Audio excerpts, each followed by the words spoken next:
Yoshida. This is Fern Halls. And you are listening to Aetheryte Radio. Aetheryte Radio. Here we go. All right, hello everybody, and welcome to Aetheryte Radio, Gamerscape's Final Fantasy XIV podcast. I'm FusionX. Joining me today is Rook.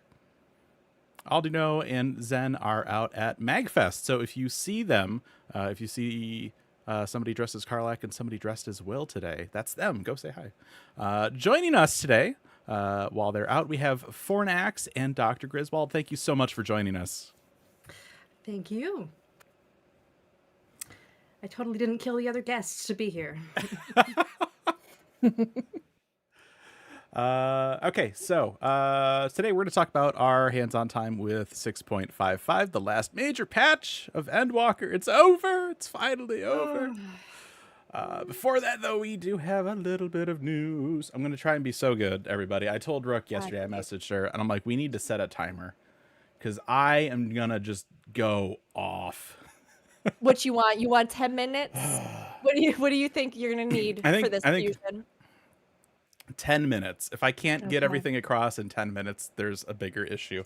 So last time we talked about this wonderful Hydaelyn Zodiac figure that was overpriced. The digital offerings were somehow less than the statues that have come out before. The quality issues still look like they're standing versus previous statues. And then yesterday on Twitter, conflicting support ticket answers again. If you've been around, you know that back before FanFest, there was a support ticket that's like, no, you can't bring canes and wheelchairs to FanFest. And then another support ticket that said, yeah, you can. And so everyone's like, well, what the heck? So we had this yesterday. One support ticket came in from somebody and said that the codes from the overpriced statue were region locked, which means if you decided, hey, I'm not going to be taken advantage of as a customer and I'm going to import the statue and save like $70, that meant you couldn't use the code that it came with, which was wonderful. That was a great revelation for people, until there was also another support email that said they weren't region locked. Oh no. Square. Square Softinius Enix, if that is your middle name. It is now. What are you doing? Finally, community rep stepped in on Reddit and said that they are not region locked. So please, by all means, don't buy it from Square Enix. Buy it from somebody else and save money. But they are still single character only. They right? are still, yeah. For some reason, all these other statue emotes have been account wide. They're like, oh, you want this? Here it is on all these other characters you make. This one, for whatever reason, it's not like, oh, the material cost went up, or it's a digital code. Why are they further restricting the digital code while also charging more for the statue? Square Enix, what are you doing? What are you doing? Now, we talked about this a little bit last week when obviously all this went live, but I'm curious. I mean, Fornax, do you get these statues for the game? What do you think about, especially like having experience in other games and with their like merch shops? What are your feelings about things that are this expensive and or stuff like these codes or things that come with them? Does it matter to you at all? Is it on your radar? Is it something you try to pick up? It kind of bothers me. I'm not a huge fan of in-game microtransactions, but if someone wants to get a nice statue, something real for their money, something actually in the world, I support that 100%. And I like it when they do it really well because it shows that they have respect for the fandom. And when they take the piss, and when they price gouge, and when they make products that are not up to the standard that they should want to produce as a company. You know, how you do one thing is how you do everything. And I think it's a lack of respect for the community that supports their game. And not necessarily, this is definitely not from the game dev point of view. This has nothing to do with the story. This is the corporate, and this is the I mean, I was an accountant for years, so this is a lot in that department, right? So it's a bit shit. Yeah, that's a good way to put it. It's a bit shit, and it reflects badly on a brilliant game that has fantastic support for its community. And yeah, it's a bit shit. Yeah, Grizz, are you feeling kind of the same about it? I would agree. It is a big letdown. I bought the Omega statue, the Omega statue with the emo kind of, Mhm. and I didn't tell anyone about it because there was a level of shame attached to it. Because I'm someone who really sees value in figurines and statuettes. So, like, I know the amount of work that goes into them, and how really beautiful they can be. And so when I opened my figurine and You saw got that the the derp faces were face. Yep. just, they were like, it's like, Oh. that meme of someone hitting the enhance button. It was like someone had a downgrade button, just like slammed it a few times. Every time And you enhanced it, the eyes like shifted out of place a little bit more. exactly, exactly. And I was like, I am never again buying a figurine from Square Enix. And that's just it. By showing the community that this is the kind of quality they're going to have going forward, they're going to lose a lot of people who want to buy it. People will still buy it, Yeah. but there's going to be a bunch of people who feel jaded about it and will try and outsource their desire for Final Fantasy figurines elsewhere. Yeah, it's. I mean, that's when the quality issue started. Was that Omega statue, and then they put out the more reasonably priced ancient figures. Those were, I believe, part of Wave 2 FanFest merch. The faces and the scaling weren't great on that either, which is really weird because when they started doing these figures, it was I believe the Heavensward Collector's Edition. It came with like a little Midgard Stormer. And Yoshida came out and he's like, yeah, it's really cool because we can like take the in-game model and like render it in 3D and like make a figure of it.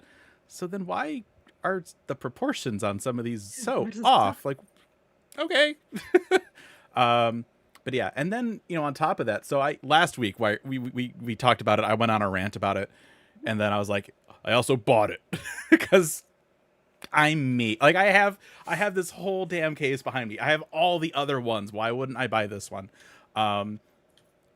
Then my order got canceled 4 days afterwards. So I pre-ordered this the day they became available. 4 days later, I got a cancellation email, and I wasn't the only one. I emailed Square support, and 2 days later, they're like, yeah, your order didn't go through. But if my order didn't go through, how did you cancel my order? My order was sitting in my account for 4 days. What do you mean it didn't go through? It was right there. I don't understand. And they're like, well, you can go ahead and reorder it. No, I can't, because it's sold out. I looked at the site the other day to see. It's like, oh, add to cart, whatever. I'm like, cool, great, add to cart, go to checkout. You cannot check out with the quantity of the item because their site's broken. Their site is garbage. I had an order back from like before 16 came out. I ordered a Moogle and a Torgal plush. I got an email last week. Part of your order has shipped. Sweet. Let's go into the order, check the details. It doesn't tell me which of the two items shipped. And then on the side, it says shipping link. And it gives me a number. But none of it's actually a link. So then I have to go into like the, postal service, UPS. I'm like, what is this tracking number for? Because their site doesn't even tell you.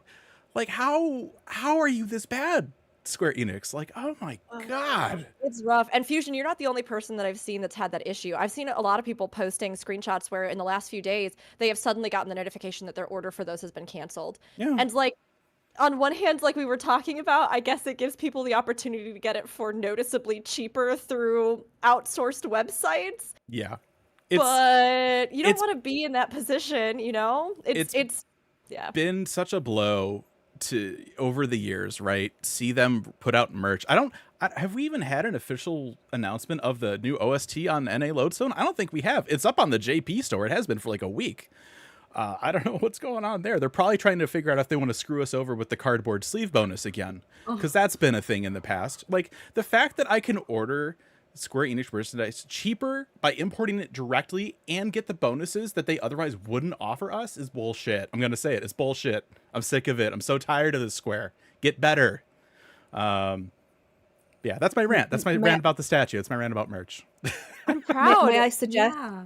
Sideshow? Just go to Sideshow. They make beautiful quality stuff. I mean, you're gonna have to like maybe sell a kidney, but it's worth it. I get all my Star Wars stuff from there. Yeah. I had the option of paying my student loans or buying figurines, and I bought two really beautiful ones. Just two. Two gorgeous figurines. Look, you gotta do what makes you happy. No, I mean, I think it's good points all around. And I mean, Grizz in particular, since like, and we'll talk about this too at the end, but Grizz being an artist in the 14 community, I think it does say a lot when like we see and hear a lot of discussion about the quality of the statues. But like for somebody in your field to receive one and then be like, what is happening here? Oh, it was Definitely, awful. It was like- awful. I was like, I spent so much money on this, and now I could say it was just like a $300 emote because Right? see that black box right there. That's the Omega statue. I don't keep it out. I was so lucky. I got mine and like the faces don't look amazing, but they don't look like, I don't know, like abstract modern art. They're not a look Picasso. fine. Yeah, like a part of it broke off immediately, which I was really Oh. sad about. So I did have to Yeah. glue that. But at least the emote was account wide. With this one, you can't Mhm. even say that, and it's $100+ more That with shipping. is so So, strange. I know, It's so I know. strange. Yeah, I mean, But- my problem is talking about things in boxes. Those ancient statues I talked about, they're all just sitting over here because I don't have any more room. That's in a you this. problem, though. You got to get a bigger Yeah. place and get more display Yeah. shelves. Oh no, but- I fully admit it's me and I have a problem. Yeah, absolutely. But that does actually bring us right about to time with 20 seconds to spare.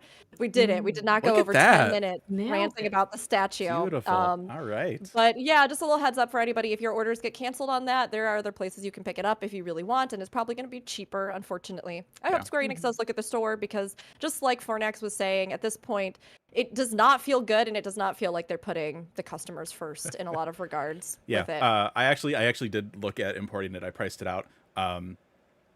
Variances with shipping aside, like it would be just about the price of the base product that NA is charging to import it. What?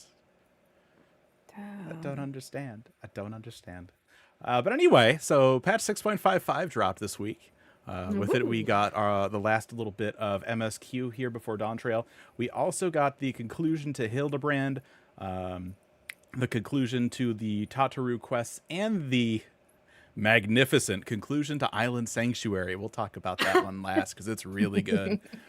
So let's jump into the big one first, MSQ. This is going to be spoilers. So if you have not done them yet, there's your warning. Obviously, there's not a lot in here. Like there's some little bits and pieces, but it's not gonna be like, oh my gosh, this huge thing. It's like we knew what was coming. Like it's, I don't think there's enough substance here to really be considered like crazy spoiler territory. But let's go ahead and get into it. So Wooklamot shows up in Charlene looking for us. Lamont. Yeah. How do you feel, Rook? How do you feel I about love that? her. I would die for her. I will kill everyone for her. I love her so much. We have been so blessed in the Point X series to get both Zero and Wooklamot. I am thriving. My crops, they're watered. My face, it's all clear. No blemishes. I'm so happy. She's so good. And she's voiced by an amazing voice actress who is trans and Puerto Rican. And I can't say enough good things about her. I could just watch her emoting for 5 years and I'd be like, Dawn Trail was the best expansion I ever played. That's all. I'm so sorry. Please continue. Don't apologize. That's you it. Live your life. I feel like we could set a 10-minute timer for you to talk about. Oh, if I go into it, I'm gonna need more than 10 minutes. So Well, we'll do Just you one. remember your safe one word. more. Yeah. I would like to talk about the design for Wooklamot. please. Yeah, just saying. I don't have a whole lot to say other than that is some good design and the presence of a hat on Wooklamot. It foretells of a bright future that is ahead of us. And Ahead of us. Well And done. Well I done. think a lot of people, because you remember from the Dawn trailer, you see what I did there? Ah, Oh. She had her hair freened out, so we know she has longer hair. The feathers are a part of her hair. I think they deliberately put a hat on her to show us that they plan to implement more hats for Hrothgar going forward, preferably pre-female Hrothgar showing up. So I have high hopes in that regard. see, I don't disagree. I think that's one way you could say it. Because, I mean, let's be honest. The screenshot came out, and everyone's like, hat? But, like, also, Square Enix just had 3 fan fests and they didn't mention that once on stage. That's true. That is Yeah. true. Well, they did. Well, I don't know.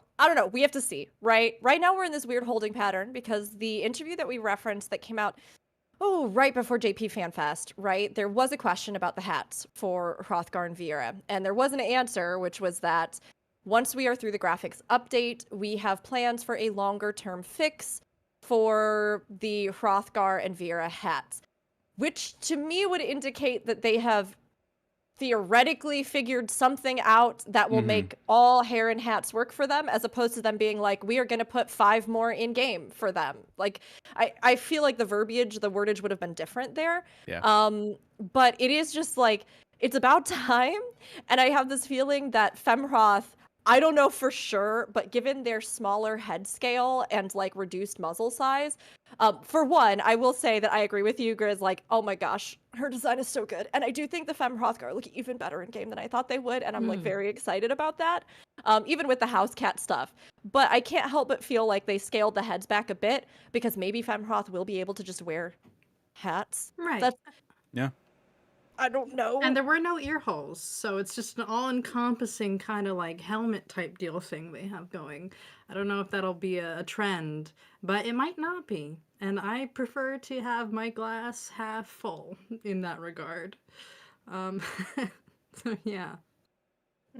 As a Viera main, I mean, I have foot-long ears, so I would be interested to see how they're going to deal with all that. I mean, just bifurcation would be. I'm happy. Take the ears. Give me a hat. Okay, I'll sacrifice them for the look. You know. Yeah. Yeah, like a little accordion, just like. It's just squish them in there. Yeah. Fold them up, just like just get them in. Like rollers. Yeah, definitely. That would be good. So Wickelmat shows up, and then there's an incident over in the last dungeon that we dungeon before the last dungeon. You go on a hunt, and we get to see a little bit about how excited about hunting Wickelmat is. Obviously, with the trailer, we saw that that's a pretty big part of the culture over in Tyrol. We see Estinian going out with the Mumblejaw and bringing back, the monster hunter wannabe thing, as they like cook up the giant things of steak from it. So we go out there and we kind of learn a little bit about her as a character. There were some interesting drops, I think, that we got from the couple of quests that we got. Obviously, she is an adopted daughter, like we clearly, but she also has other siblings that are adopted as well, which is interesting. I'll be curious to see the dynamics of that once we get into the expansion. We know one of them, named Quana, was actually a student in Charlayan, but nobody knew he was royalty. He came in and he's like, I would like to study here, but please just call me Bob or something. Like, nobody had any idea. And then we hear that another one of the children of the royal family here is kind of gung-ho on war with Garlemald of all places. Seeing the weakness from after post-Endwalker and the Civil War and kind of what happened there. So Wickelmat's deal is she wants to enter the contest to get the throne, so purely so the other guy doesn't get it. And that's gonna be, I think, what we know the signs will be divided in the MSQ for Dawntrail, and I think it's gonna be just kind of picking and choosing between Wickelmat and Quana probably. But we go into the Isle of Ham. We track down some enemies. When this started, I groaned.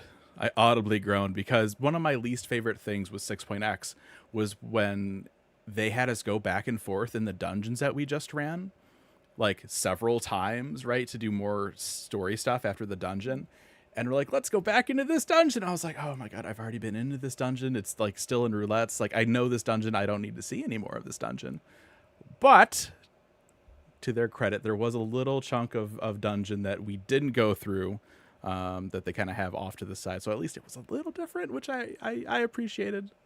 It's interesting because I very much feel like the opposite on that, in that I like seeing them make better use of the assets that they put in. Like if they're not going to oftentimes give us a full-on map in our patch cycles, right? Then like having something that allows them to make use of other set pieces, or in the case of stuff like the Void, right? Like we didn't get with the 6.5 culmination, like, you know, like all that whole series up through 6.5. We didn't get like a new map fully that was the Void, but we got these little zones and things, which was more than they had done in the past. And then because they had made assets for like, sure, this dungeon is in the Void, that gave us a sense of being able to go to some place that wasn't like fully realized through an expansion.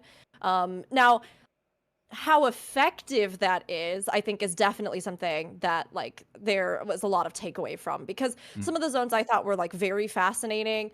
Some of the ways that they use the dungeon maybe a little bit less engaging, where like really, like you were saying, Fusion, it was like you're just running back and forth and there's like not really any super worthwhile dialogue along the way. And or I think stuff it got compounded too, Like- because that started with the near raids and Shadowbringers, the idea of going back into an area and exploring and stuff.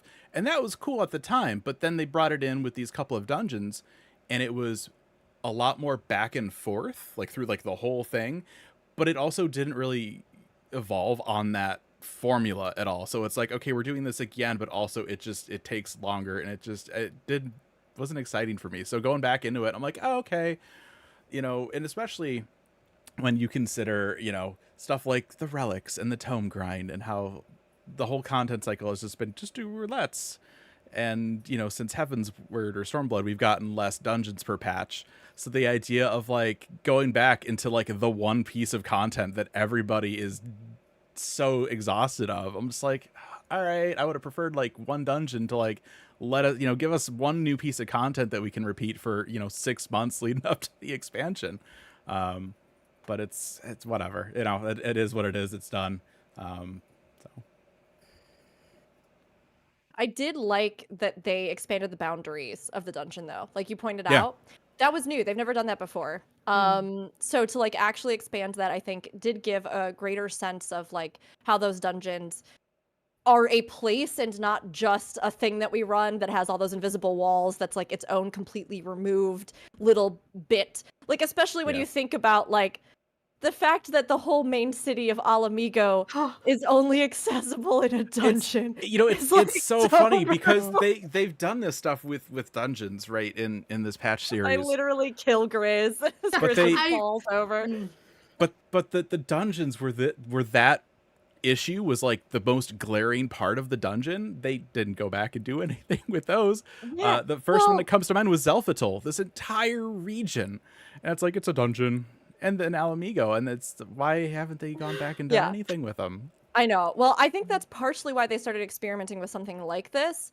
Again, like if they're not going to dedicate whole regions or zones, like how can you expand and still make use of assets you already have? And like, I'm not opposed to that, but I definitely agree that like, I think there are more engaging things that can be done in them. And this I thought was more fun as far as the actual little like revisit dungeon instance kind of thing goes, because at least like we got some really great dialogue with them. We got, you know, like a bit more of unfolding. We had some NPCs that like we actually could talk to that I think had more engaging stuff. You're on this hunt, you're kind of following along, and the fight in it was also like, I think, you know, not like difficult, but it was like a fun reveal, and there was like a good build up, and it was an enjoyable fight. And some of the little moments in the fight, like Wukla Mat using the like warrior chaining and like pulling everybody out, and then that like was cool. You return the favor and break her out. I loved that kind of back and forth throughout the instance. So I thought that it was effective overall. I don't know, Grizz, do you have any thoughts about how they've been using these kinds of things? On the rate, well, okay. Well, you saw my reaction to mentioning Alamigo, and something that's because I've played the game for, you know, since Heaven's Ward, and I've always loved the concept just beyond Final Fantasy of open world RPG, which means a lot of explorability. Not necessarily a whole lot of NPCs to interact with, but the world building aspect in these regions. And so when they kind of forced Alamigo down to like a corner of a larger map, like it was like a decently sized way,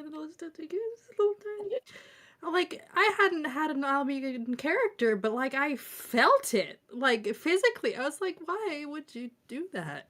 Like, why would you? I didn't, like, what did they do to you? Sorry, my voice cracked.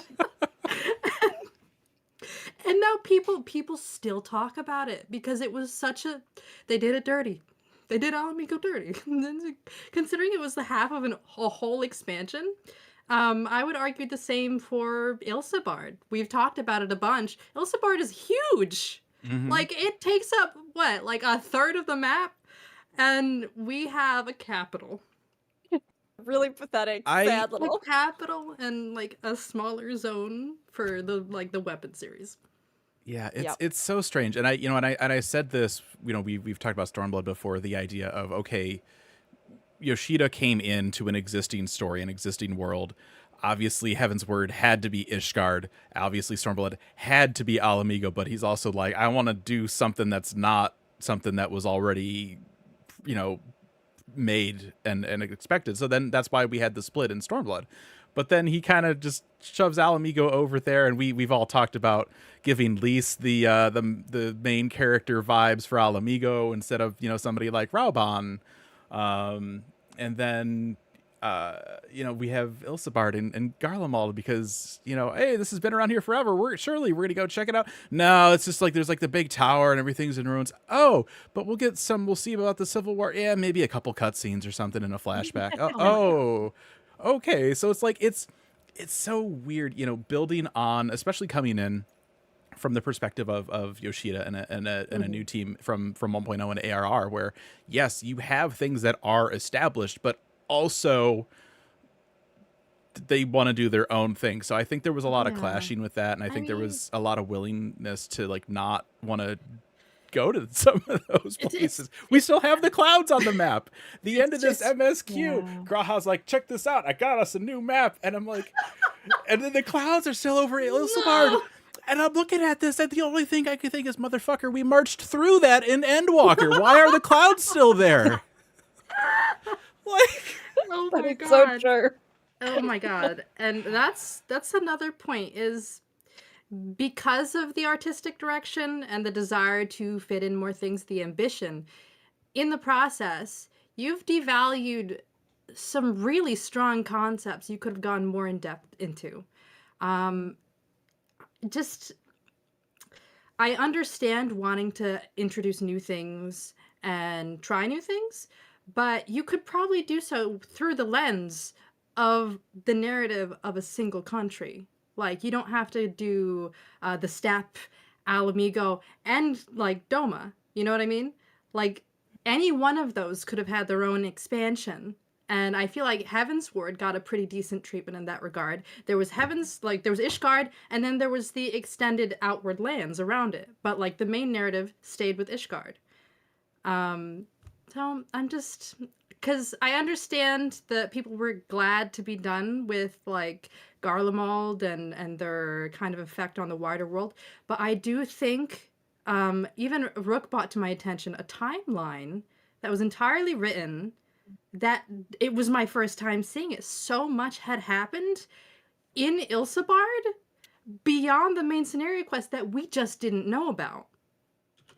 There's like a whole, so this is what Gris is referring to is I found this Garlean role player document where they've compiled all of this real in-game lore from various cutscenes mentions, the Boja stuff, all the lore books, everything else. And yeah, there's this entire timeline there about the Civil War. And like some of it I knew, and I knew like certain figures and stuff. But like even as I was reading through it, and then I shared it with Grizz because we were writing together and we roleplay together. Thanks everybody. Yes. Yeah, sorry. And we were both sitting there like, what? Who did what? That happened? This was a whole thing. And it was like maybe in half a cutscene you got some kind of mention about it at one point, but there was this whole thing that happened there that was like massive and featured all these figures that they still sometimes mention here or there, and then you're like, who is that? What do you mean? Like, it's so weird. But I mean, it's interesting because thinking about tying this back into like 6.55, right? Oh yeah, right. The patch, yeah. No, I mean, we know from the information that we've gotten from Dawn Trail that theoretically we have another split narrative on the horizon, and that this one is going to be split between, you know, northern and southern New World. The two continents there are kind of analogies for North and South America if you're looking at the similarities with the maps and the regions that they tend to do.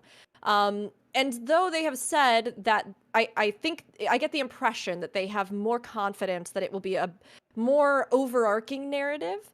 I mean, there is a lot to be said about like what you were stating, Grizz, right? The idea that oftentimes I think you could just straight up focus. You could focus on a place, a story, and that can be really rewarding. It doesn't always have to be you think this, but actually the real story, or like you think, you know, Yeah. so on and so forth. And the impression that I get from like these instances and things are that this battle for the throne likely will be our first arc of the narrative, and then whatever is beyond that, be that the City of Gold or something that we just don't have in our scope at all, is going to be the second half of this narrative. But I don't know, Fornax, do you have any thoughts about like with 6.55, having played it, having kind of gotten into it, do you feel like this is going to be something that's going to be disjointed in maybe some of the ways that, you know, we've brought up, or do you think that they've got like a strong premise here from what we just have gotten so far? So I love the reason that I play Final Fantasy is because they do some of the best storytelling in the MMO space, in the RPG space, right? And they good. I feel like I'm a better person for having played Final Fantasy XIV. Yeah. Genuinely, it has made me. It does what the best sci-fi does for society. Star Trek kind of changed the paradigm. They had the first interracial kiss. They had gender neutralness before anybody else. They had Russians on the deck of a starship next to an American captain, and they were all working together.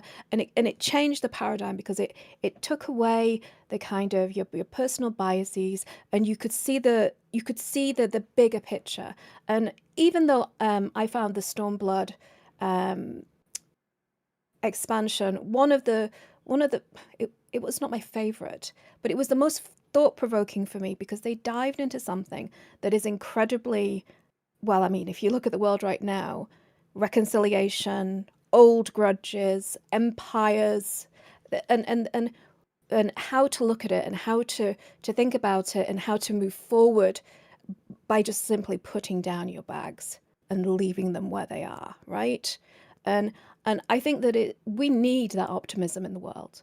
We need that optimism so badly in the world right now. So I love Final Fantasy XIV. I think everybody should like get a prescription from their doctor to go and play at least up until Stormblood, okay? Just do it, guys.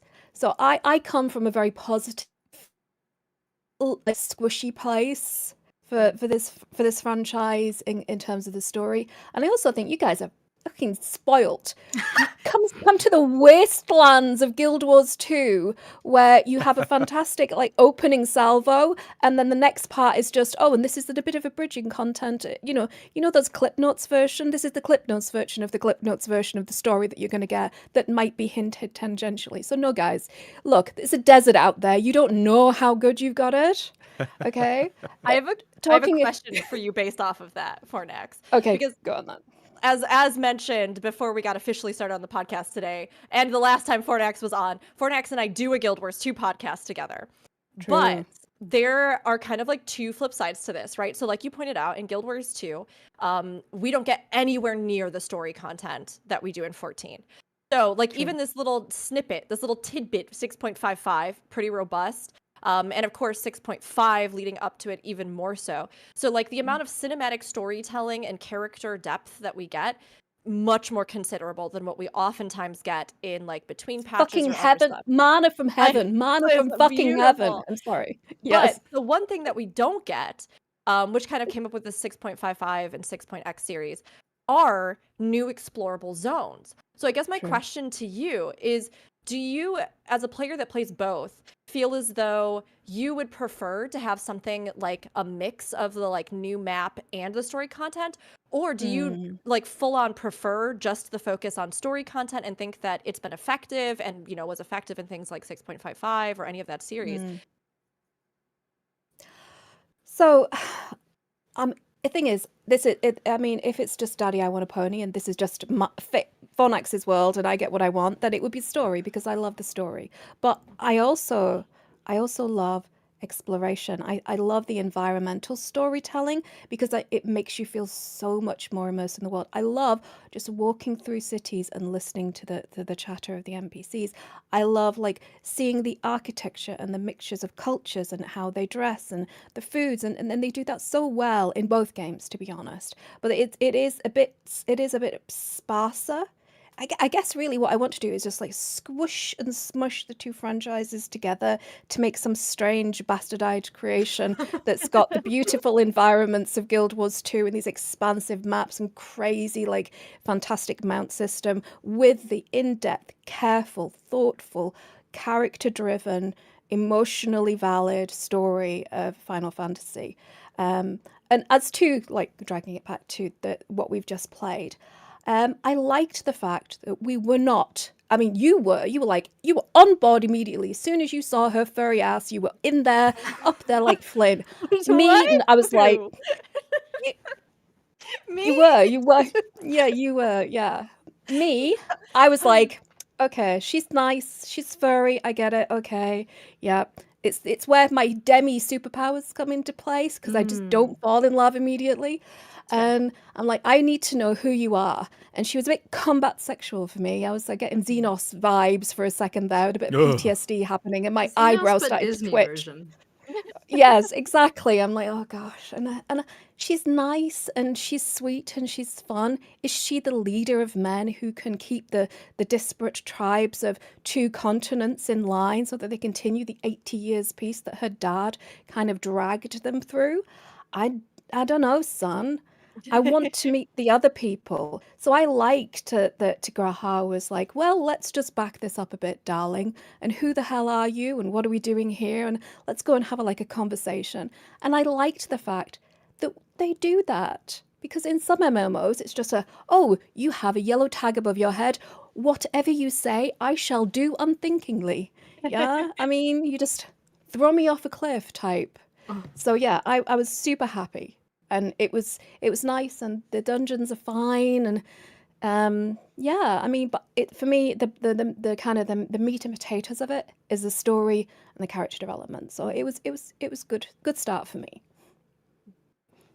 You bring up a good point there, which is that I think there's a lot of discussion about whether or not Wuk Lamat really is going to be the one who takes it, right? We're backing her, but I've seen a lot of folks talk about exactly what you just brought up, that, does she seem like she truly is a leader or wants to be a leader or is motivated by what a leader would be motivated by? And I mean, that's not to say that she can't grow. I mean, every single character. Sure. I mean, gets that's the still MSQ there. is her growing, right? Yes. And I do think she has a lot of, it seems like a strong heart, and she cares deeply. She does not want, she obviously supports this peace and this collaboration of races. She has physical might as well to back it up, even if she seems secretly beneath it all, perhaps less confident in her strength than she kind of puts out there. But it is very interesting. And I mean, of course, by the end of this, we see a bit of the division that we think is going to be happening, that the twins, Graha, Kryl, they seem like they're going to be on the side here supporting Wuk Lamat, unless some of them, meet the others and then switch sides, which is possible as well. I think this is Stinian. And just, oh my God, we'll talk about Estinian. I lost it. I was just like, everybody over here engaged with the expansion. Estinian's like, I don't know, I'll go west, I guess. It's like, doesn't even know what anybody else is doing. It's just like, I'm bored and I want to travel somewhere. Oh my gosh. But then we see that Urianger and Thancred later get a letter of their own and seem to be joining the fray, as it were. I assume at Koana's behest, who I can only imagine they must have met while he was studying in Charlian.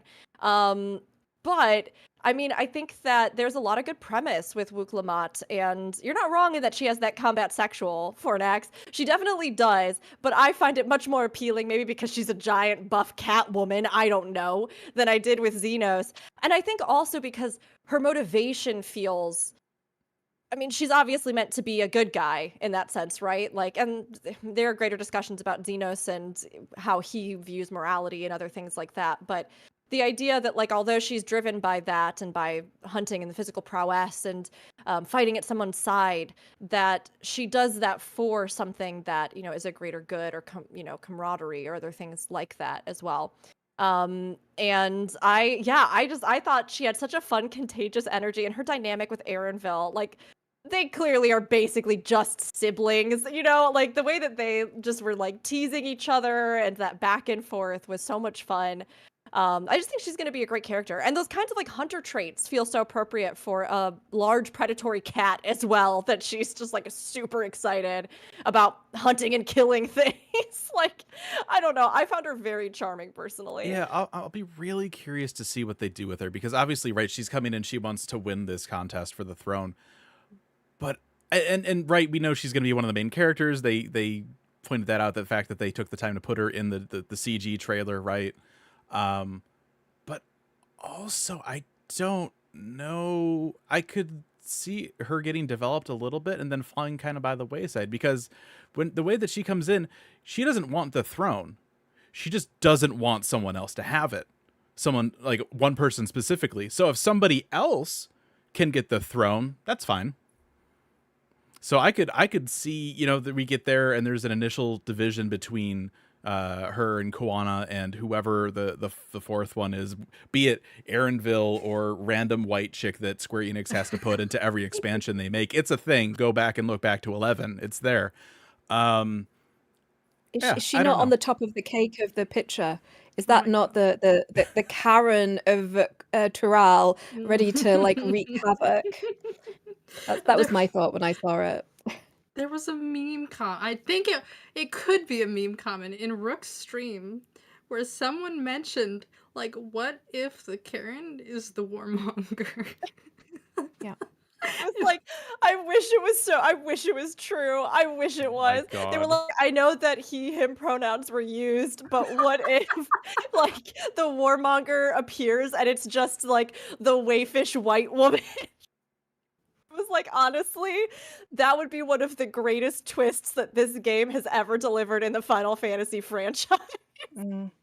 Her killing blow, get me the manager. Yeah, that would be. I could see that. Oh my goodness. So yeah, I don't know. We'll have to wait until Dawn Trail comes out to see how all of that unfolds. But was there anything else from the MSQ we wanted to highlight here before we moved on? There is, in fact. At least for me. And I'll actually toss this over to Grizz with your artistic background in both regards. Okay. How do you feel about the visuals that we've seen so far with Kryl and Pictomancer? Okay, so I gave this some thought. Okay. One, I do enjoy her redesign. I think it's wonderful anytime a character gets a new outfit and it plays into what they'll probably be doing in the expansion. And so we know she's Pictomancer. The initial reveal of Pictomancer was kind of mixed vibes for me. I know some people were really excited, but me as an artist was looking at it like, well, think of, your day job as an accountant, and then you come home and play Final Fantasy and Yoshi P announces the new class, accountant. And you're not chomping at the bit to play an accountant in Final Fantasy, right? So that's kind of my take. I wasn't super enthused to also I liked it, but it's not gonna be a class I main, I don't think. Having seen Kryl go through some of the motions, like very briefly doing the killing blow on the lovely large toucan, it seems to me more I have an understanding of it being kind of like a summoning class. And, painting something like a Moogle into existence really begs the question, what are the limits of a Pictomancer's ability? Can they paint dragons? Could they drop a literal landscape on somebody? I'm ready to kill with some happy little trees. I think that's hilarious. So I'm now that I've seen Kryl in her new fit, I think I'm more endeared to it. I remember the last the last podcast, there was discussion there about it being like a rather bubbly and outwardly kind of cheerful, like almost feminine coded class. And while I do agree with some of that, I do think that art is intrinsically a very nuanced thing. And therefore, you shouldn't judge the first initial take of what you see of the class. Once the expansion comes and once you have the class, once you're leveled, you will know the attacks and the rotation, and you can properly judge from there how you feel about Pictomancer. So that's my take. Can I add a lore aside here? Yes. So I know that it's linked to 16 to a specific character that is actually referenced in the progression of the story. Six? Realm. Six. The Archon realm Oh, developed oh. Pictomancy, is what they said. Yeah. Right. Was it? Okay. I'm wondering, do we think that because this is in the scope of 14's universe, do you think that this finds its origins with the ancients, with their creation magics? This is what I was thinking. I was thinking, could the kind of the story quest, sorry, this is kind of maybe tangential spoilers, but could the possibly, I'm never right, so don't worry, guys. Could we be going back to something like Elpis? We have the ability, we still have this ability to cross time. Could we go back there? Is that where our quest is going to lead us, so that we can make these things, these mind's eye creations, and bring them forth into reality like the ancients basically did to all the weird shit that we have in the world? I wish. I will take any excuse to go back to the olden times where beautiful people were as tall as trees and I could climb them like a little koala. But I don't think that I don't think they're going to take us back again. If for no other reason than just the fact that, like, I think they've tried to put a little capstone on it for now in regards to, like, the ties to the ancient world and things. I don't disagree that very likely it shares some kind of roots back with elements of creation magic. It's really intriguing, though, because with this discussion of Archon Realm and this sort of talk about it being something developed, it seems like, right, by a scholar within Charlian, then you would think that at least this iteration of it would have some kind of more modern day magical construct influence. Which does raise a lot of interesting questions, because we know about a lot of groups and schools that operate in Charlian, even the stuff that's more kind of crafting oriented, but we don't know of, at least as far as I know, granted I haven't finished all the Studium quests, I don't know if there's mentioned of an art school in Charlian. Like, we have all the other kind of like divisions of schools and the different, what's what I'm looking for? You know what I'm talking about, like the guilds, but they're not guilds, but like the different elastic sections. Yeah. I see in chat a mention that, yeah, the disciplines. I see in chat that's mentioned about poetry. So perhaps literature, poetry being mentioned. I would assume there must be a branch for artistic pursuit. But then also working that into something like a magical pursuit is very fascinating. So yeah, I don't know. And maybe they tie it, maybe they do a complete different take on it, which is that they tie it more to something like the emotional aspect, with, you know, saying something about how art comes from the heart or something like that, and that you might even be like tapping into more of the emotional magical power. Every single time, why do I forget it? I always want to just call it Akasha. Dynamis, thank you. Yeah. That it could have something to do with Dynamis, which would be kind of wild.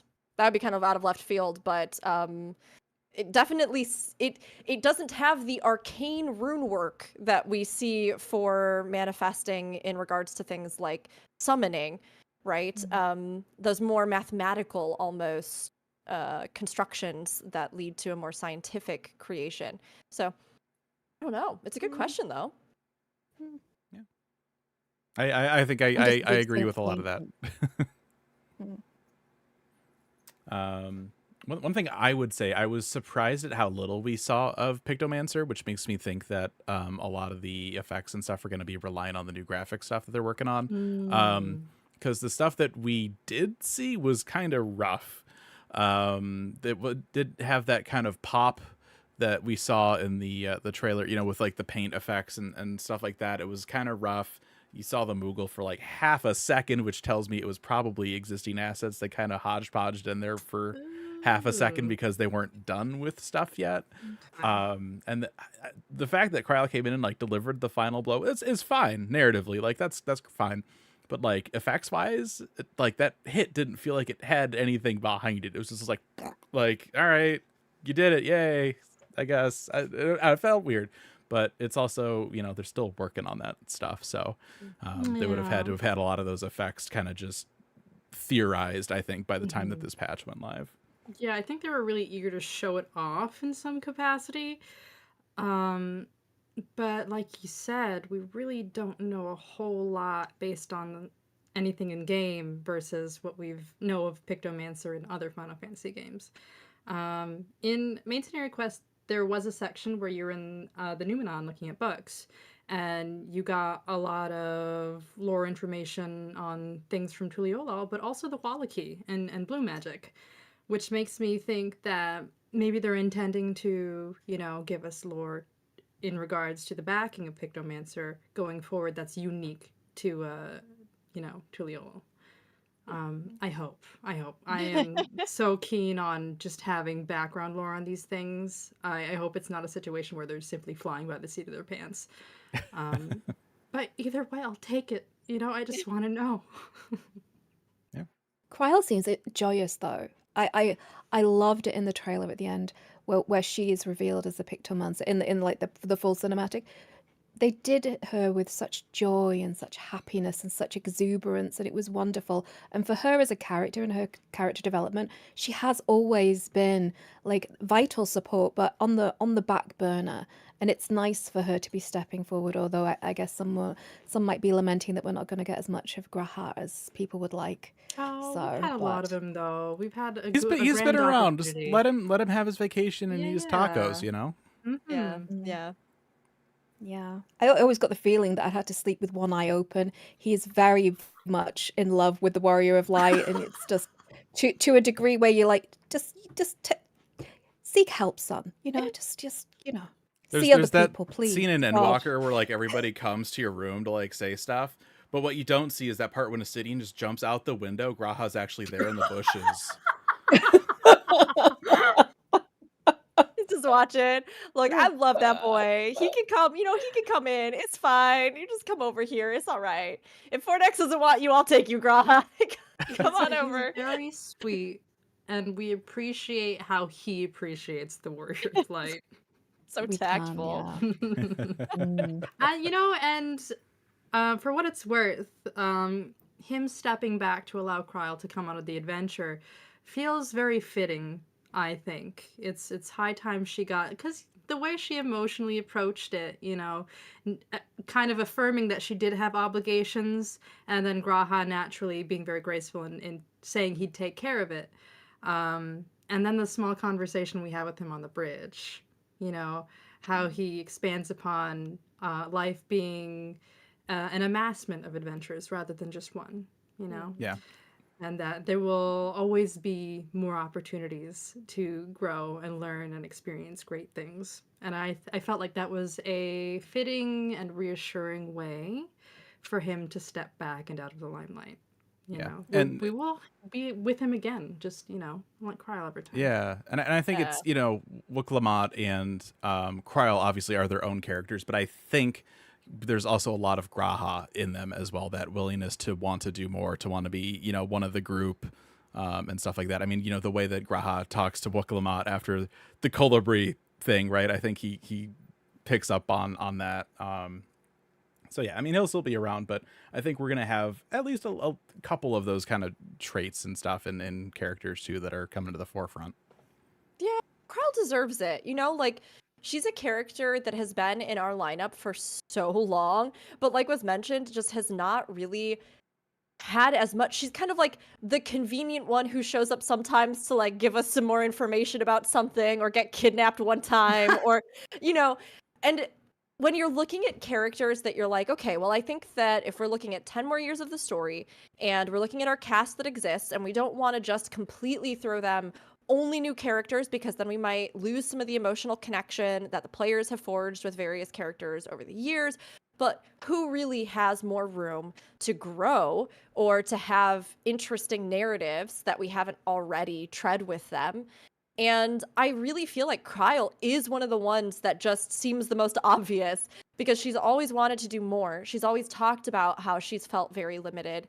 And yet, she's always there trying to help, trying to support. She shows up. She got to play a role in Endwalker, but then, like she talks about in the 6.55 MSQ, she had to just kind of sit back while everybody else got to have the deep emotional bonding at the end of the universe and sacrifice themselves for one another. And Kryle's in the back. That's rough. Like, oh, we're gonna go see the goddess of the planet. Oh, have fun. I said hi. Yeah, I was like, I really wish that I could do that so bad, but have a good time for me, I guess. Mind you, she's having these awful hallucinations at the same time because of her like affinity with Dynamis. So she's just like slowly losing her mind as well back in Charlian. It's like Heidelin has been texting her throughout all of Endwalker, like, hey girl, hey, it's me. Can you get everybody else to come down? No. I don't need you to come to lunch, but can you get everybody else to come meet me for lunch? Thanks so much, bye. Kryle's just like, I wanted lunch. Okay, well. So I do feel like this will probably be something that's a little bit more divisive for folks just because of the fact that, like, a cat boy is generally more mass appeal friendly than, like, your kind of upbeat, bubbly femme lalafell that, like, is studious and kind-hearted. Listen. It's high time we had another lalafell in the main cast. It is. It has been a hot second, and Kryle is a wonderful character. And we're going to see what really makes her tick, because so far we see her dependability and her level-headed way of like giving the Warrior of Light and his companions advice and how to navigate situations. But now we can see her in those situations and see, it's a part of Kryle we aren't yet privy to. And that's how you really come to be invested in a character, is seeing their limits. Honestly, trying to break them. Please go ahead. I love how we can have a full conversation about the depth of these characters like they're people that we know. And that's how good the writing is. I love Graha because he is such a decent person. I love that they care for each other. I love that they're willing to sacrifice for each other. I love that this is the only MMO I've ever played where I have cried like a baby and I have done so happily. So it's just wonderful. I feel like you can kind of you can nitpick things and we want and we do. I criticize things when I want them to be better because I know that how good they could be and it comes from a place of love. But I think we have to acknowledge how good it is, and you have to have the kind of trust that I think that they've seen that the community hasn't been. I mean, from a story point of view, I've loved Endwalker. I loved getting to really finally meet the real Emmett Selk and understand who he is as a human being and see his journey come to completion and just really understand the world in such a deeper way, because it was just all mystery and all misunderstanding as we were kind of fumbling our way through from discovering what the Archons were to understanding who these malevolent creatures we thought the Asians were, but they were just people desperately fighting for their world and for the people that they loved. And it was so humanizing and so kind of broadening the horizons of how stories tell. And Final Fantasy is like one of the only games where you beat the villain and then you get to have more interaction with. They're not just dead on the floor. They have further character development. You can get to understand them on a level which is so much better. And so I trust the writing team that they're going to give us a version of what the Americas could have been if we weren't such asshats as a species. If we'd have come in. Imagine if the Spaniards hadn't done what they did to the Incas. imagine the society, imagine the history, imagine the evolution of our world if we didn't go in and just murder everybody who didn't look like us, you know? And I think that this is kind of a reimagining of what the Americas could have been if we were just better human beings. So I'm looking forward to seeing what that could have been like. That's a really incredible take. You've made me very much more hyped for that as well. Yeah, 100%. There's been so much trepidation. And I mean, even with a lot of the talks that they've done at the fan fests and things, right, about portrayal of culture in 14, and obviously there's a fantasy element, but you know, Kate even on one of the panels with NA Fan Fest was saying, like, we realize that historically we haven't done the best with this, and I think there has been a lot of kind of apprehension by many people, just because of the vast amount of misrepresentation that you oftentimes see in North or South America, particularly for Native peoples. It's like there's a fraught history there, and a lot of parts of it that many times international perspective doesn't fully understand, let alone Japanese perspective into it. But I love what you said as well, Fornax, because I think that this game, like you said, it really has been a balm to the soul in many ways. And yet it doesn't do that at the cost of, like, everything is rainbow sparkles. Like, yes, there's a very decidedly positive momentum and tone to the game, but it isn't just like, and that everybody just liked each other because, like, friendship is cool, and yeah, and, like, we do actually get discussions about the racial tensions and history and slaughter of the beast tribes, now just referred to as tribes because it turns out that calling them beast tribes was racist, or, like, all these different things in the game where we actually do see them confront themes that we don't always see confronted. And sometimes they handle it very gracefully. Sometimes there are, you know, areas to improve, just like any, I think, comprehension or depiction oftentimes has. But I love this idea that what we might be seeing with Dawn Trail, like you said, is something that could be such an optimistic take on what it would mean if, yeah, like, instead of destroying each other or, you know, all this terrible stuff that happened, like, there had been a real merging and respect of culture. And I mean, like, obviously we're seeing with the New World, from what we got even from 6.55, that there is a history of warfare amongst the people of the New World. But that there was a time where they rallied and found their own merging of culture and peace, and that their interest in the world outside of them has been something that they have been deeply proactive in, even if Eorzea in its own little struggles didn't realize, you know, with Koana coming over and even, like, kind of hiding that, Aaronville being from the New World and just being like, yeah, I'm just gonna vibe and, like, learn some stuff and maybe I'll go back so my sister can bully me, my sister not sister can bully me. Like, it's interesting, and I am actually feeling, I think, especially after this, a lot like you are, a lot of optimism and hope for how they're going to tackle this perhaps trepidatious part. You know, I'm like, okay, all right, I think we're in a pretty good place. And I think we've got a lot to build off of that could be really phenomenal. So I'm really hopeful for that too, honestly. It's going to be a nice change, because usually when the Warrior of Light is entering a new country, it's because it's in a state of turmoil or, you know, needs some kind of help. I mean, they do need help in this regard, but it's not because it's actively on the cusp of being destroyed, you know what I mean, or overthrown. So it's going to be fun. It's going to be fun. Can I just say the last thing about this? So Yeah. a lot of stories, you'll have the inciting incident, you'll have the conflict, and then, as you said, and then they all lived happily ever after, and nothing ever happened that was bad. And that is clearly not how things work. And we're like, yeah, yes, on that, ain't it? And in Final Fantasy, they don't do that. We look at Garlemald. Look at the whole reason why Alice and Alphinaud are going over to the New World, because they want to know how these struggling, disparate tribes actually maintain the peace. Not just how they got there, because getting there is like not even half the battle. It's maintaining the peace. It's maintaining those connections. It's keeping that alive and that desire, especially when you have, 80 years of peace. People forget what war is like. People don't understand the cost of war and the misery and the suffering of it. And they get ideas and they get expansionist goals. And we're seeing this play out in the world at the moment. And the reality is that it is nothing but losing and misery and suffering, even if you are the person who loses the least.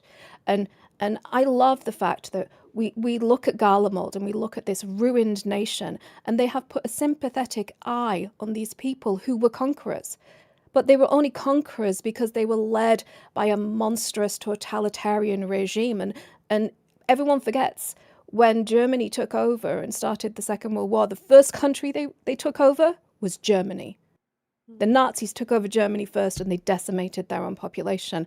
And that's pretty much what the Garlemald Empire did. Anyone who resisted in them was decimated. Any resistance was squashed. And you see that sympathetic eye, and you see the respect that is given to these characters and their desire to have independence and value in themselves, even as a broken empire. And I think that is just something that is so unique. Sorry to get serious, but these stories are so important, right? And I don't see this anywhere else in fiction, and this is why I think it's so compelling, and why Final Fantasy is actually just such an important game. Which sounds crazy. It's sort of like a juxtaposition, but it really is. It kind of opens your eyes, and I love it. So I will stop fangirling now. No, weirdly, don't. Over war crimes. Fangirl for war crimes. Yeah, it's like we asked you to come on a podcast and talk about a game we all love or something. I don't know. I mean, I will say one thing, a note from 6.55, thinking about all of that, and I mean, some of those beautiful points that you brought up, is the fact that one thing I loved about the narrative here was that Wukla Mott, like, straight up just goes, oh yeah, no, we're not, like, bringing you in for just, like, a save the native peoples arc.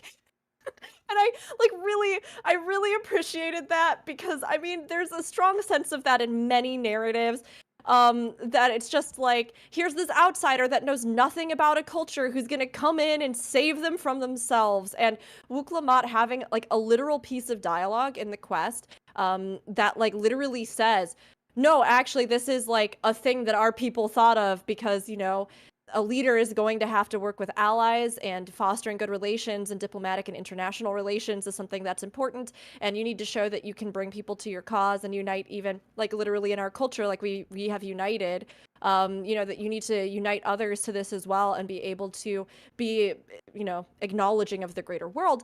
And I had to really say, like, I mean, just like you were talking about some of the nuance of, you know, Garlemald as a nation and things like that again, that was a little detail that many games would not have bothered with, where they would have just been like, we need help, and there's going to be a ruler, and you're strong, so just come help us.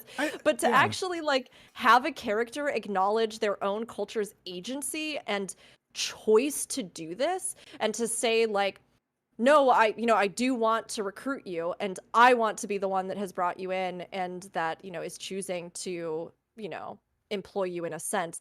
It didn't feel disempowering as like a hero, but it also, I felt like, didn't rob the actual people that were petitioning our help in a sense, of their own agency in the situation. Like, it was a very measured choice, and it's something that is a part of this and part of the, you know, consideration for the competition.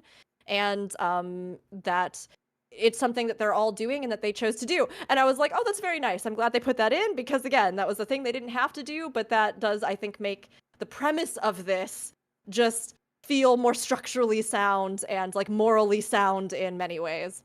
It kind of makes me think, I think, God, was it like a Schoolhouse Rock song or something, like the American Melting Pot or something, right? The idea of like all these cultures are coming in, everybody in the Americas, you know, so many people immigrated and stuff like that, so that you have just this entire grouping of different cultures together.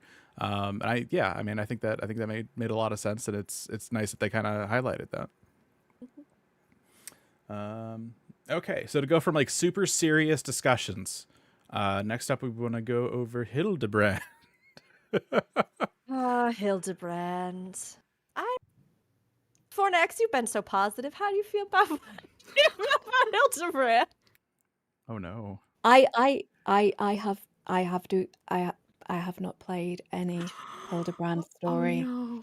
I have seen some clips online that look really weird, and there's lots of like atomic nuggies and people getting thrown around by naked men, Oh, and I'm yeah. very confused True. by this, but No, that's intrigued, online. intrigued. Yeah. That's I very. have. I promise myself I will play it before the expansion launches, just so that I know fuck people are talking about. But Fair. please go ahead, discuss. Just so you I'm know, I'm Fornax, interested. I also haven't played it. Oh no, Oh my am I the only gosh. one? I've believe done you are. it. You did it? I'm a Oh, little Have bit. you? I'm a little behind. so you're not caught up then, so I'm the only one Okay. that's not Okay. done. I have done up until the latest step. So I didn't Right. do this capstone quest, Right. but I Okay. have done. I even got caught up this morning. So I have done the story up to the 6.55. Okay. So But then I'm the only this one one's all that's you. Yes, okay. done the new one. But I have at least made more progress than Grizz and Fornax, and I want this to be what it's fun. Yeah, it True. was. I mean, it's. I mean, what do you want? It's more Hildibrand, right? It's more goofy stuff. It's more silly stuff. The thing with this one is that this is where the new Asura challenge comes in.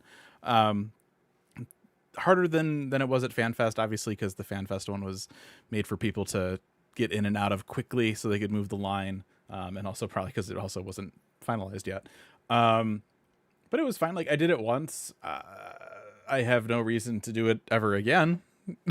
Like, that's it. I did it for the story. All right, it's done. What does it drop? Does it drop a bargain? Nothing. Like I the other didn't notice it drop anything. I could be wrong. There's no reward for it? I There usually is didn't some kind of notice it reward drop or a anything. minion? The reward There's is a friends card. made along the There's way. a card. Okay, so triple triad maybe card? it like dropped and I didn't notice. Then that's fair. That's disappointing. Didn't drop anything from a chest. It just gives you a card. Okay, yeah. So, and we'll get into rewards later. Yeah, I mean, it was fine. It was more Hildibrand. You know, the animation's funny. The one thing that, and this is really weird. Pay attention to this when you go through it, and let me know if I'm just crazy. There's this scene where you go out to what is, you know, the Gilded Aria, which is where the trial is. And you go out there, and then, you know, Asura gets summoned, and the arena transforms. But like the floor of this area, it just looks bad. Like, I don't know if like they didn't render it at the correct texture, or they didn't add enough bump mapping, but it just looks smudgy and weird and bad, and it stood out in all the cutscenes that happened here. And I don't know if like that's just me being like insane, or if there's like a legit, like, there was an issue. It just looks really bad. But yeah, like, that was fine. I did the quest. I had enough tomes to finish up like the weapon stuff at the end. Weapons are oddly, like, they look more like they would be from Solution 9 than anything, which is odd. If you were to tell me like these were the Endwalker relics, I wouldn't have been able to guess based on just the appearance of them. Like, they don't look anything like anything Endwalker. Maybe a little bit of like Omnicron patterning, but like, I don't know.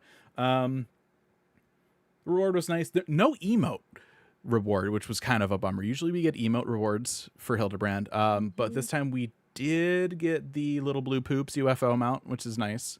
So, you know, we'll take it. Yeah, I guess the mount is the trade-off on that. Yeah. Yeah. So that was fine. It was, other than that, like, it was Hildibrand. Interesting. Yeah. It's Hildibrand. Yeah. I like It's successfully historically- Hildibranded. Yeah. Historically, you've loved Hildibrand Fusion.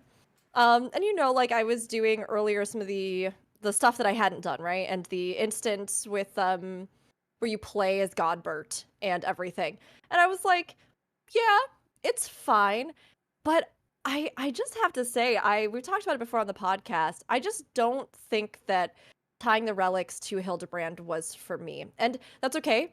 A lot of other people enjoyed it. It didn't actually affect the weapons. Like, many people were kind of worried that it might just make them all like big jokey joke weapons, and that they might be like really dumb and silly. But it's just kind of tough for me because I feel like I don't know. I only want to engage with Hildibrand in very specific moods and at very specific times. And I think that my brain gets like Hildibrand fatigue, where like the Sure. comedy just doesn't land on me. Like I was I'm like, okay, I gotta go through it. So I'm like going through all the cutscenes and like even stuff that normally might have elicited a little bit of a giggle from me. I was just kind of like, okay, like, all right, next thing, okay, all right. That's kind And of some honestly, that's how I was this time around. Yeah. Which is kind of weird because normally I'll like have a weekend or something with Hildibrand where I'm like, oh yeah, I haven't done the Hildibrand for this expansion yet. Ah yeah. And I'll like sit down and I'll play it and I'll giggle and I'll like have a good time and I'll do whatever the thing is. But it just kind of lands on me better when I think I have the choice to engage with it. Yeah. And like I just kind of I didn't feel entertained by it. And it wasn't to say that there weren't good comedy beats this time around or anything, because there were some, and a lot of the animation, as always, is very impressive. This is so weirdly, I don't know, I was really impressed by the shoot kick that you do as the Warrior of Light after that, like duty instance where you play as Godbert. Like he throws something at you and you leap up into the air and you do like a soccer anime kick. And I was like, wow, I have never seen that before. But again, it wasn't like anything about the actual quest or anything that was engaging me. And it does kind of lead me, I think, further into my conviction that I really wish they would make the relics relevant to something. Like that the actual relic weapons would have some kind of real context with the quest that supports them, or the portion of the game that they came from, or just like something that makes them feel like you really are earning a weapon of legend in this world in whatever way that is. And I agree, like the Solution 9 effect looks super cool on the weapons, and they definitely are like getting people, I think, more excited looking forward. But did it feel like these are Godbert Manderville weapons that I got that were like created by him and forged through the quest that we did? No, it felt like two completely and utterly unrelated things that have just kind of been put together. And it's so weird. So like spoilers, if you haven't done any Hildibrand, right? You find out that the Manderville line is like a descendant of like aliens. So like, oh, okay, everything's weird because they're actually like aliens this whole time. So then you make these weapons, right, which are kind of spacey, futury, and then they go, oh, by the way, we're not actually part of the bloodline for that. We're just like at some point like somebody didn't procreate, so we're not actually descendants of aliens. We just like kept the name, which totally negates like all of that theming. But I think it's a lot of it for me this time around is the perception of it. It's not an optional thing I'm doing for fun. It's a thing I have to do because they were lazy with relics. And so, yeah, like it was fine. It was more Hildibrand, but I think in the back of my mind, knowing that it's just like, okay, I'm grinding for tomes and I'm doing this to get weapons, it affected my enjoyment of it, which kind of sucks. Yeah, I mean, when you think of Hildibrand, you think of supplemental story material that is meant to be enjoyed for the sake of enjoying it, and it's kind of slapstick humor. When you attach that to something that's not inherently relevant to like levity and vague comedic enjoyment, it's gonna, yeah. That's my take from this discussion. I did love the comment in chat. Oh, sorry, please go ahead, Fornax. I was going to say, I kind of feel relieved that they're like rolling their ones and twos on the dice of story in Hildibrand and leaving the main storyline like nice and pristine and coherent. Yes, I'm for that. Sorry. Carry on. No, you're good. I would be so curious. Once you finish them, I want to hear all your thoughts on them, because they're a wild romp and they are fun. And there actually are some great moments that come out of them, like some really, really funny or enjoyable or even some heartfelt moments that are great in them. But I mean, I have to say, in chat, Paintsy made the mention of, I still think a Bollywood Hildibrand was a missed opportunity over this like alien plot. And I was like, yes, I see Grizz even agreeing in the chat. Yes, like Hildibrand Bollywood would have been so good. Listen, I almost peed myself laughing at the Kugane section of Hildibrand quests. Like, I thought that was delightful, and like anytime you get to feature a culture but also with comedy, I think that's an opportunity. That is like a wonderful opportunity to make light, but also to inform, you know? Because I'm sure most people, most quote unquote normies weren't aware of the fact that it was pretty routine for guys to dress up in, female outfits as a specific facet of, Japanese culture, or, Yeah.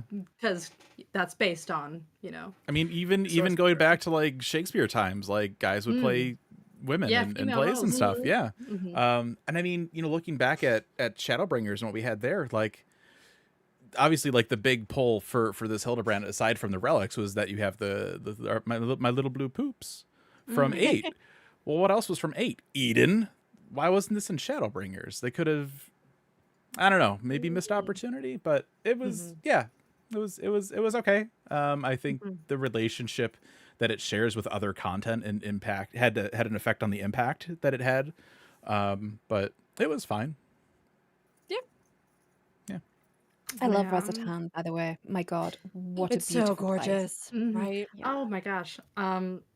Just adding on to that very quickly, something that I've always wanted. So the first Final Fantasy game I played by myself was 12, and I have vivid memories of Rabanastre and how big it was. It was still cut into sections, but it was big and you could still get lost.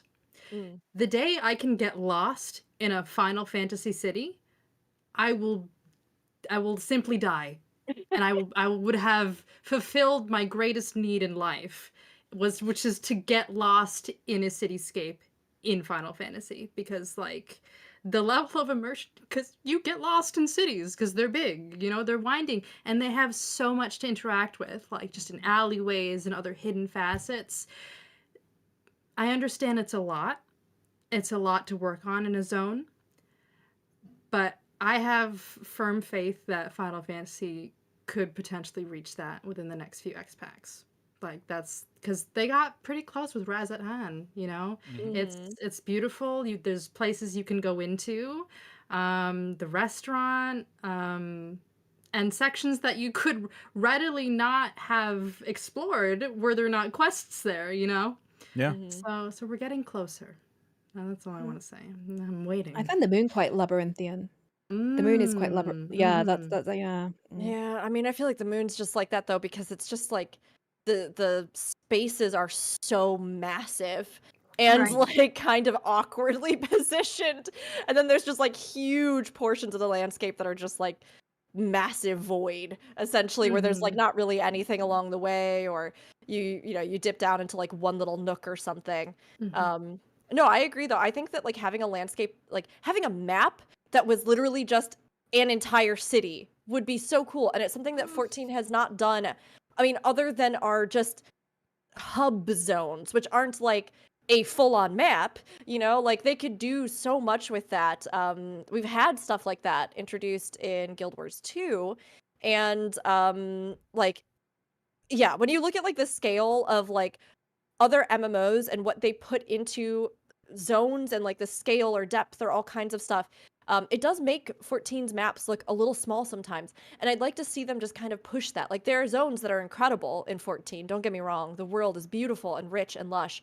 But I think they could, especially with the graphics update, keep pushing how they make landscapes and add some more variety where, yeah, we get something like a whole-on city that's just a map and like you have a ton of stuff to do in that and explore in that. It'd be so cool. I'm hopeful that we get that with Tulio Law. I mean, thinking about the idea of size and scale, that was one of the big pushes they did with Stormblood, where they they showed us Kugane and they're like, this is all one zone, and it's like, oh my god. And since then we've had other hubs, and we've had Razat-Han. So I think now with Tulio Law, right, we'll have that graphic update, we'll have that size, maybe they'll be able to scale it up even a little bit more. And I think, yeah, I mean, the main city hubs have always improved for these expansions. Yeah, no, it's clearly getting closer and closer to that notion of you will need a map. Yeah. And we May- still may have I rec- Aetherytes. True. May I recommend Guild Wars 2, Heart of Thorns, Tangled Depth? If you desire to be lost, slightly possibly more frustrated, then that's the map for you, babe. That's your cup of tea. I will be right over. I will never get lost with a map because I have played Final Fantasy XI, and I have gone through the jungles. If you want an awful map in an MMO, go to the jungles in Final Fantasy XI. The only way you remember how to get to places is just memorizing things.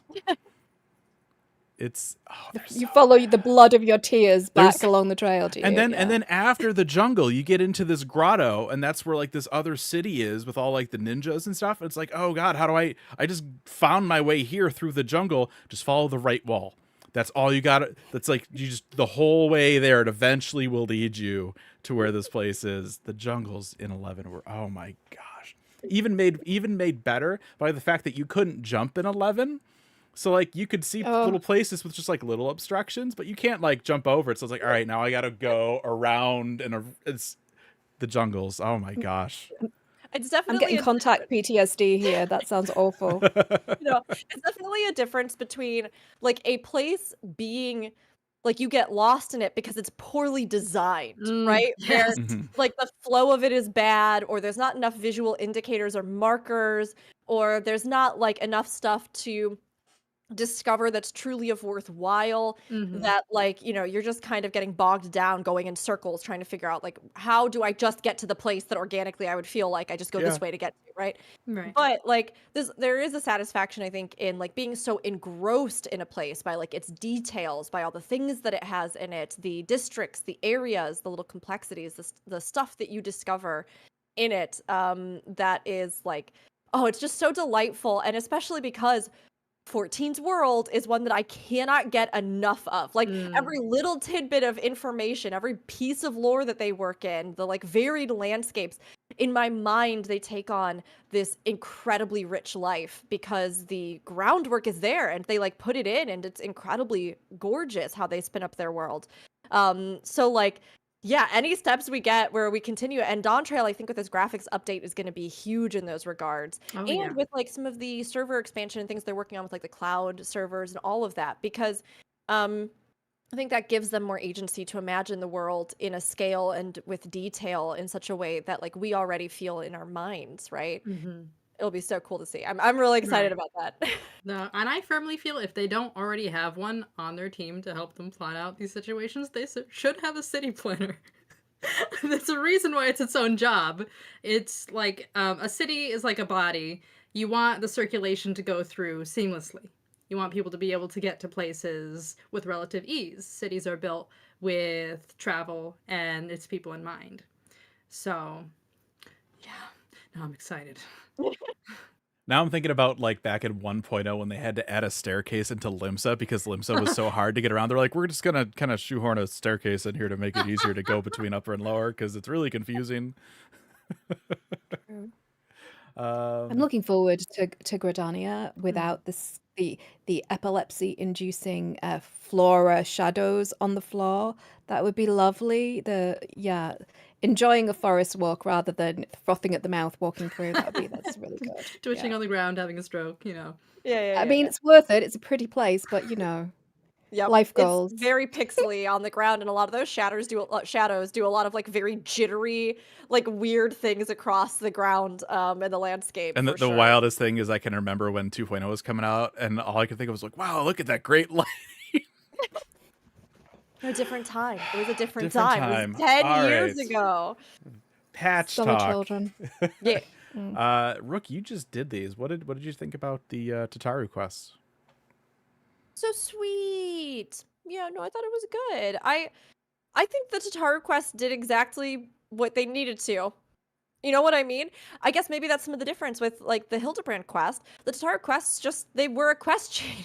You know what I mean? They're just like a quest chain, and you go through them, and it lets you revisit a lot of places or characters that maybe you just weren't able to have screen time in Endwalker for whatever reason. Gives you an ongoing sense of the world and how it's evolving, and it, I think, really adds a little bit of something extra for Tataru and kind of her culmination through the story and all of her journey, and how you kind of say thanks to her in a sense with the help of these other people whose lives she's touched because of the skills that she's discovered and her own unique power, right, being a mercantile ruler and overlord who we will all bow down to one day.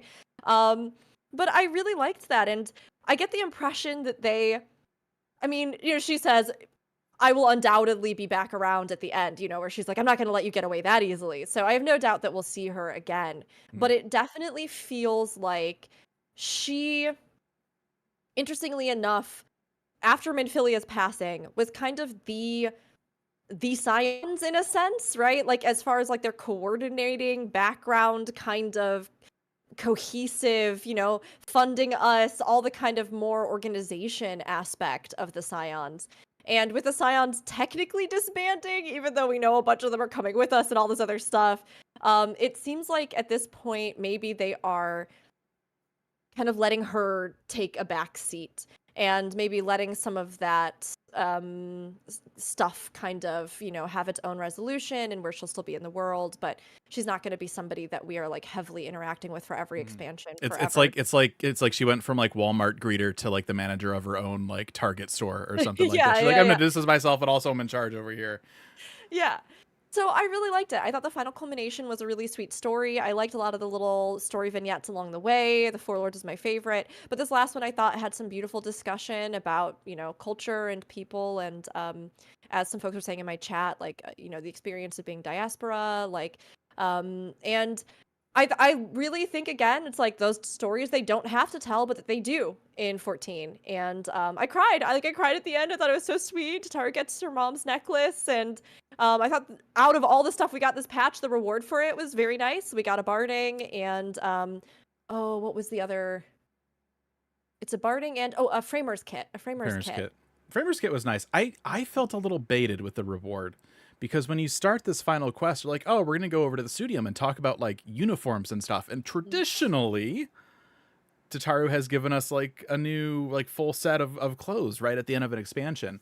And so to then be like, oh, actually, this is all, like, a throw. We're not doing new costumes. Here's some chocobo barding for the chocobo that you always use. And I was like, all right, that's cool, I guess. I don't know. I was hoping for some clothes, but...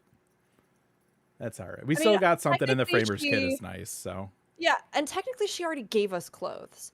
It's kind of funny because if they had reversed it, I don't think it would be a problem at all, right? Like if at the end of Endwalker, she had given us the barding, and then at the end of her quest chain, she had given us that adventurer's outfit. But like they clearly wanted us to have that outfit. That's right. I had forgotten about that. Yeah. So like they clearly wanted us to have that outfit for the patch Newfound Adventure. That's fair. And so like I'd legit forgotten all about that. And the barding matches the outfit that she gave you. So like it is kind of like a set. And I thought it was sweet. It was a nice little wrap up, and I'm curious if and when we'll see her again. Yeah, that's fine then.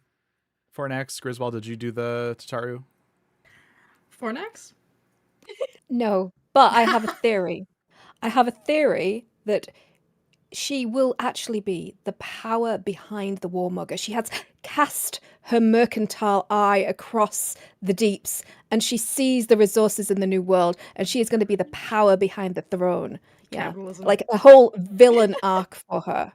This is the future. You want to go to war? War needs funding, needs equipment. Yeah, I can provide that. Yep. A lot of money goes into war. Exactly. Spicy. Yeah. I mean, that would be a real twist. You know what I mean?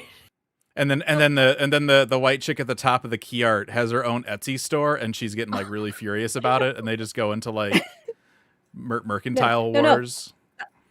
She's in the suit. That's like she like pulls out, like rips off there, like Mission Impossible style, and it's her at the top, and she's like, "Yes, bitches." See, it's a costume that Kryl is wearing. It was Tataru the whole time. Oh my god. Oh my god. I mean, I kind of hope this happens now. That would be hilarious. That'd be great. Oh, yeah.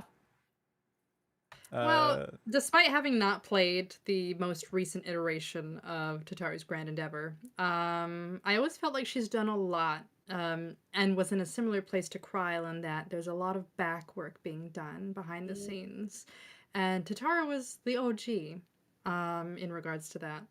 And while I do miss her a little, and it's good that she gets her own storyline off to the side, I'm super eager to see her again in the next X pack. Like, I think that with Cryle being around, and maybe Tataru could come with us. I just think that it's a great use of background characters that have routinely done shadow work to come to the fore in this instance. I would love to see post MSQ for Tataru to show up, give us our like tome gear or something, but then like also like clash against Rowena. Oh, they both see this new market. That's what I want from Tataru storyline. I want to see narratively sound. Yeah, that'd be good. That'd be good. We also had the final tribe quest. If you have done all of them, I have not done that one yet. No, nobody. Did you? Did anybody? I did. Anybody I here? did it. You did. I did it. Okay. I did it. Okay, Fusion, it's all you.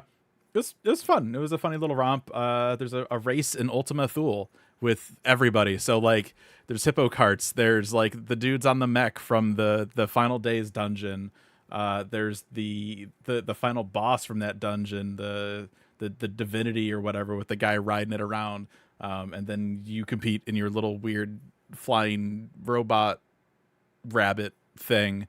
It was fun. It was a fun little thing. The rabbits are there. They're like broadcasting the whole thing on the radio, and it was for half a second I thought it was gonna be like a playable like race thing, because years ago they floated the idea of like a fly chocobos through rings kind of mini game for Gold Saucer. And you get to the Ultima Thule and there's these like rings and you're like, oh my god, is this it? Is this? No, it's a cutscene.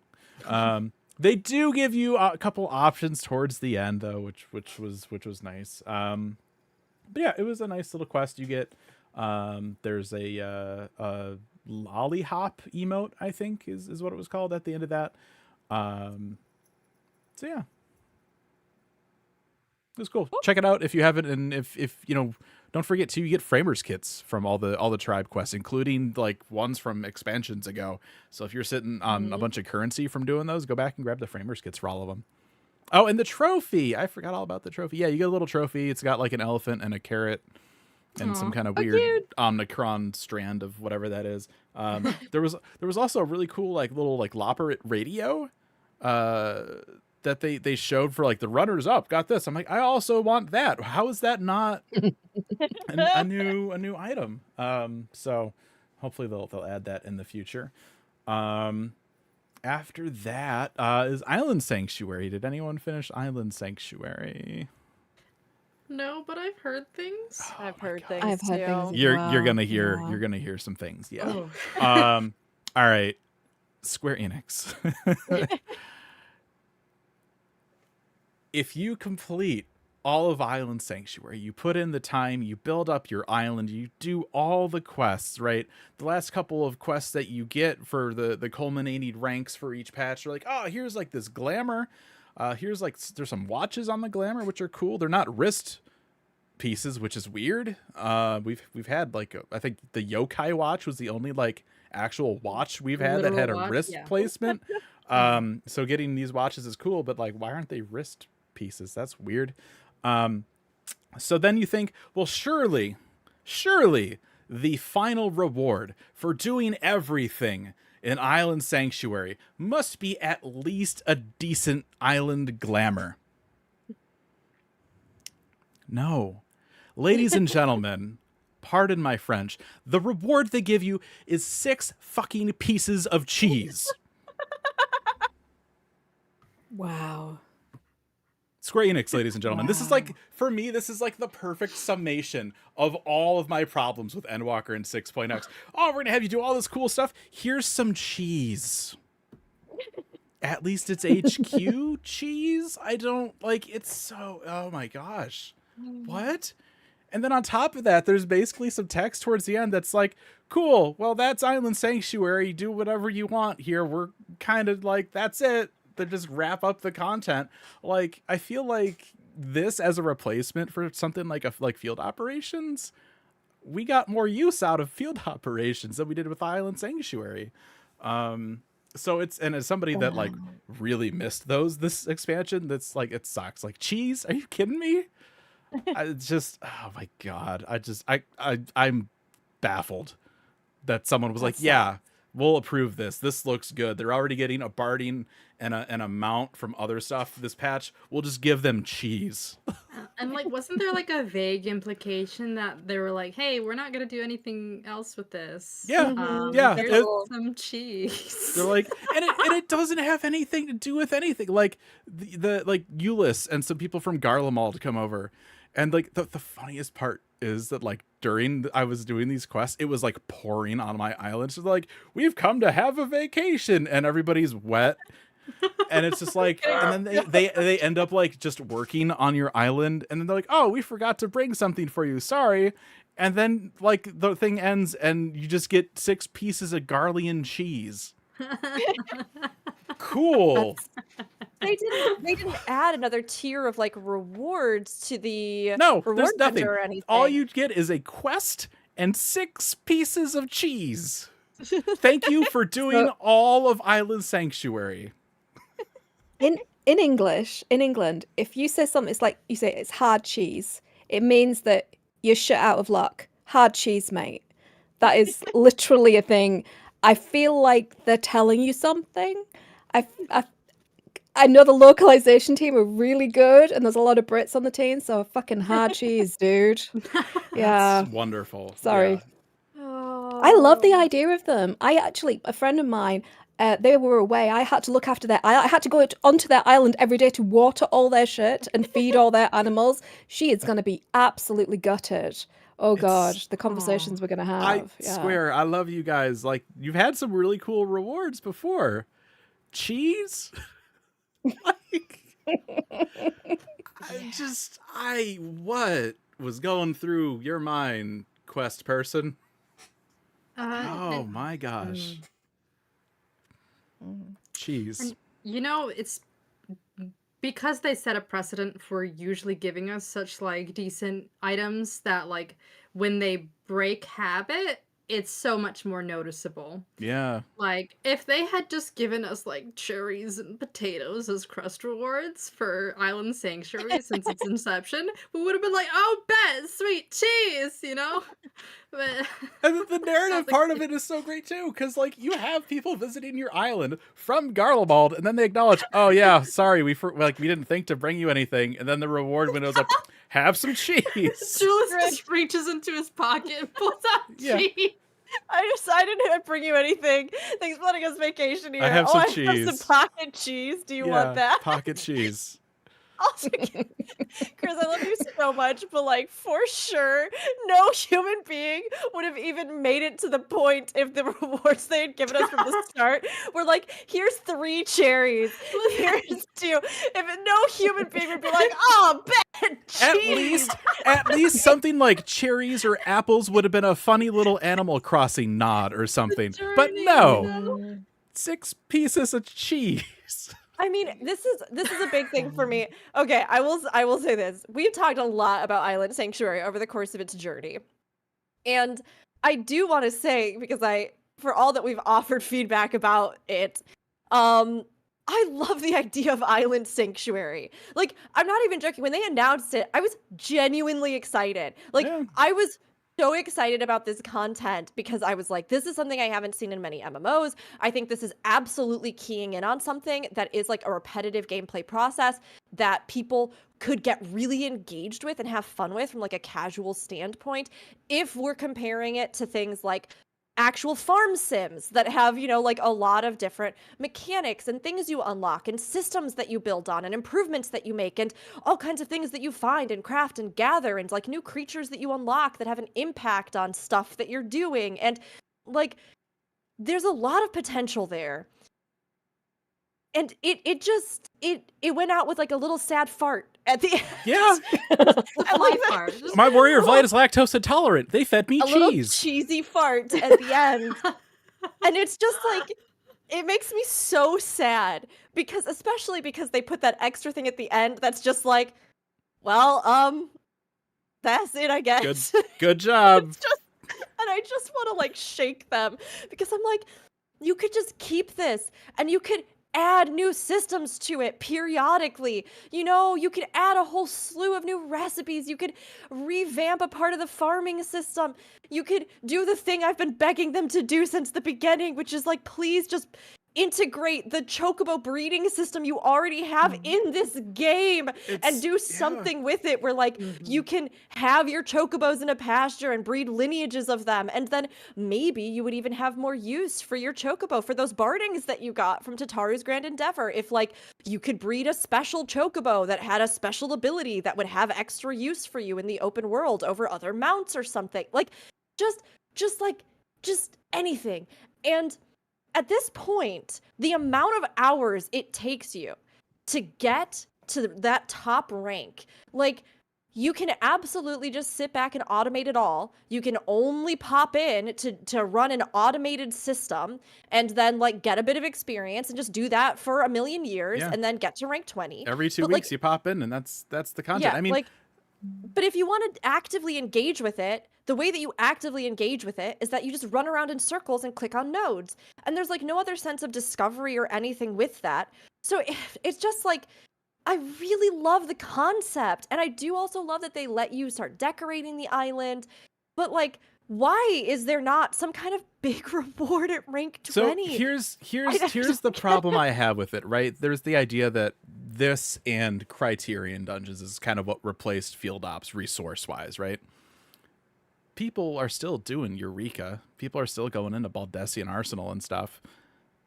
There's no reason to go in to Island Sanctuary anymore. Like, by the time this thing landed, like, if you've been more or less keeping up with it, you've gotten enough of like the island specific currency to have bought everything that the Island Sanctuary has to offer in terms of rewards. The only thing that people would go towards now is the Felicity tokens or Felicitous Cat tokens, whatever the hell those things are called, where it's like you have to make a certain amount of things each week, and then you can get like 7 tokens to spend on stuff, which is either like a random loot box or a certificate that if you have like a bajillion of, you can get like a weird like rainbowy Mandragora mount. That's it. That's all that is left to do. So it's like, all right, we lost a field ops for this. No, I mean, all right, So thanks it for ends. so long, and thanks for the cheese, I guess. It's so disappointed. It's It so ends in disappointing. unceremonious cheese. Can I ask a question? So, to my understanding, Final Fantasy has a housing problem, Yes. whereby they have this inexplicable resource management problem for virtual property, which doesn't make any sense to this bitch. Yep. Could not the islands have solved that problem for them? Could That's they what have people not initially thought. allowed? Yeah, I don't couldn't understand. it? No, this is Fornax. I love this because sometimes, you know, the 4 of us that are regularly on the podcast, we get caught in our own little echo chamber. You know what I mean? And we talk and we try to bring wonderful folks like both of you in to help keep our perspectives fresh and our thoughts diverse. But great question. Yeah, that is the question. Isn't That it? is, yeah. Is that it? That's the question we've had too. Can you imagine if they had just been like, yeah, at rank 20, you unlock it so that inside of the little house, like we have a new skin for like your island or whatever, and inside of the little house that you have on your island, you can put indoor furnishings now. And you can customize how that looks, and you have your own little instanced house to go with your little instanced island. It's like, that would have been enough to incentivize a huge portion of the population to get it Would've up been to real rank estate. 20. Yeah, As I it mean, is, they just threw some cheese on the floor and they were like, eat up. Hope you loved it. Bye. and housing's frustrating too, because like, you know, when 2.0 launched, one of the first holiday events we had actually was like, people can put trees in their yards, and then you can go into the housing boards and like click on the trees to participate in the event, and that was cool as hell. And that was also the only time they ever did it. So it's like the idea that like this has been a problem since 2.0, and that maybe just now they're starting to potentially explore the idea of it, but then like not getting it, and then for the next slice of life content they're like, this time we're going to multiple planets because why not? And it's like, Yeah, but what about like those instance housing things? Are we just not?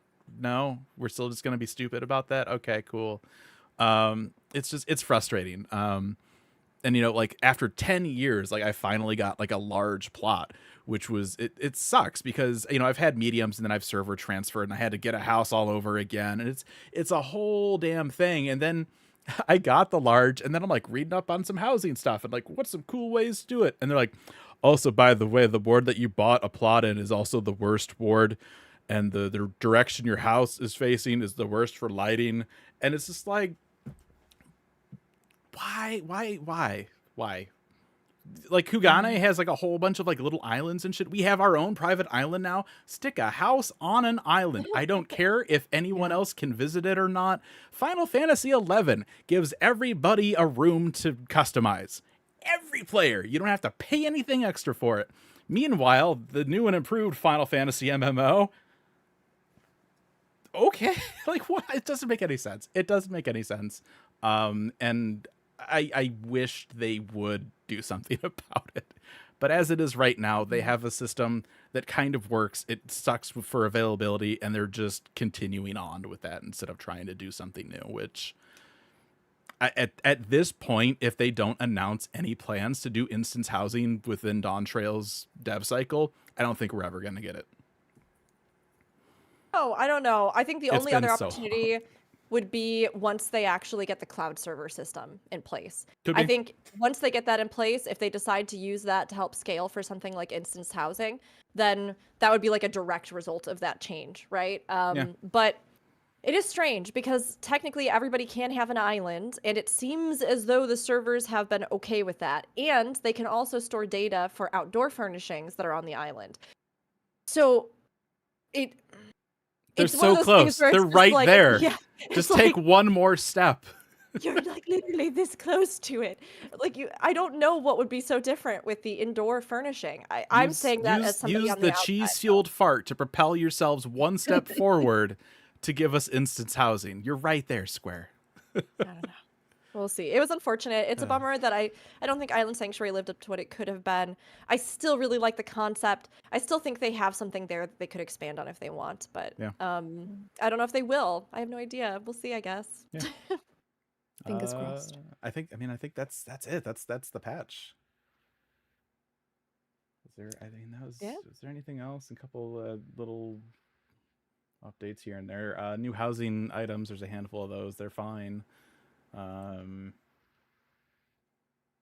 did cry a little with Emmett Salk at the end. Oh, That kind of That was a That nice kinda got touch, me. the bringing the laundry list back. I appreciate that. I wonder, because they didn't just talk about the new world with that, they also mentioned the treasure islands to the north, and so like I'm wondering, okay, so which of these is like the deep dungeon and which of these is gonna be field ops,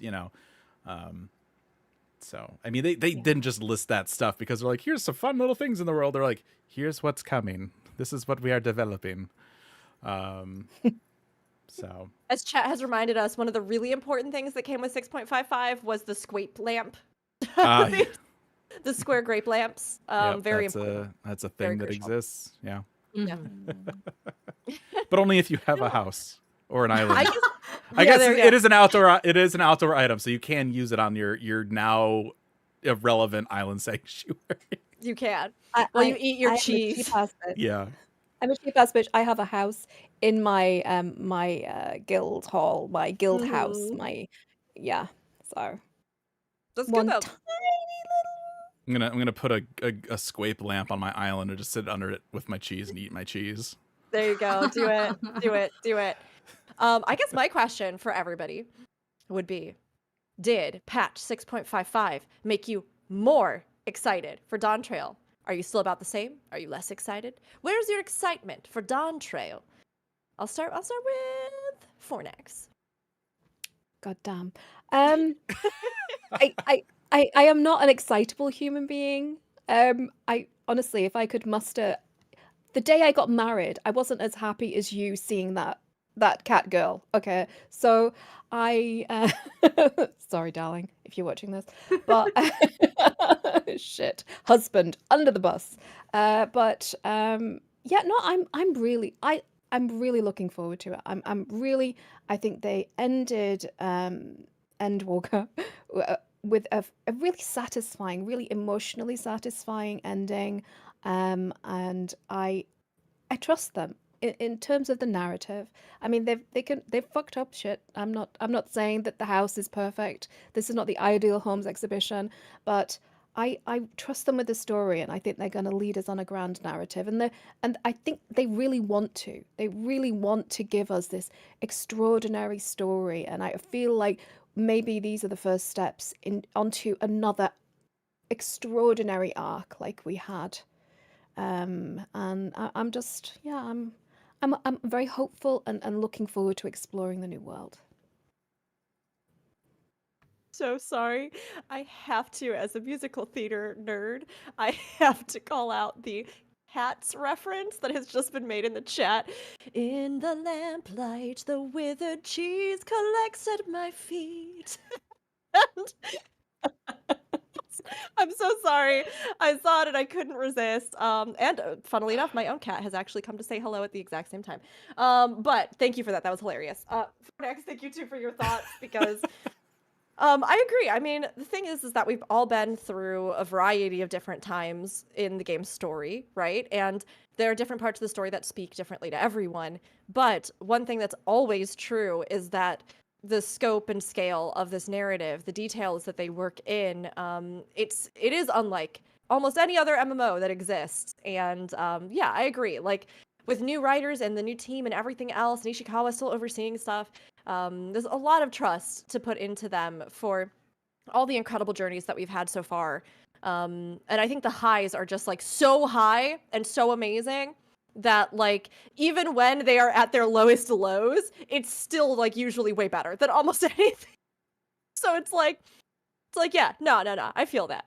How about you, Grizz? Are you more excited? Equally excited? I'd say that I felt kind of even keel throughout the previous kind of updates, but with this quest coming to pass, there's a definite sense of mounting excitement that is preceding Dawntrail. I would say this is the most excited I've been. And it's worth noting that, you know, with every expansion, the Final Fantasy XIV dev team and community are also growing, you know. They're learning what works and what doesn't. And, you know, history has told us that, you know, they're really good at throwing us narrative curveballs and keeping us invested in the story.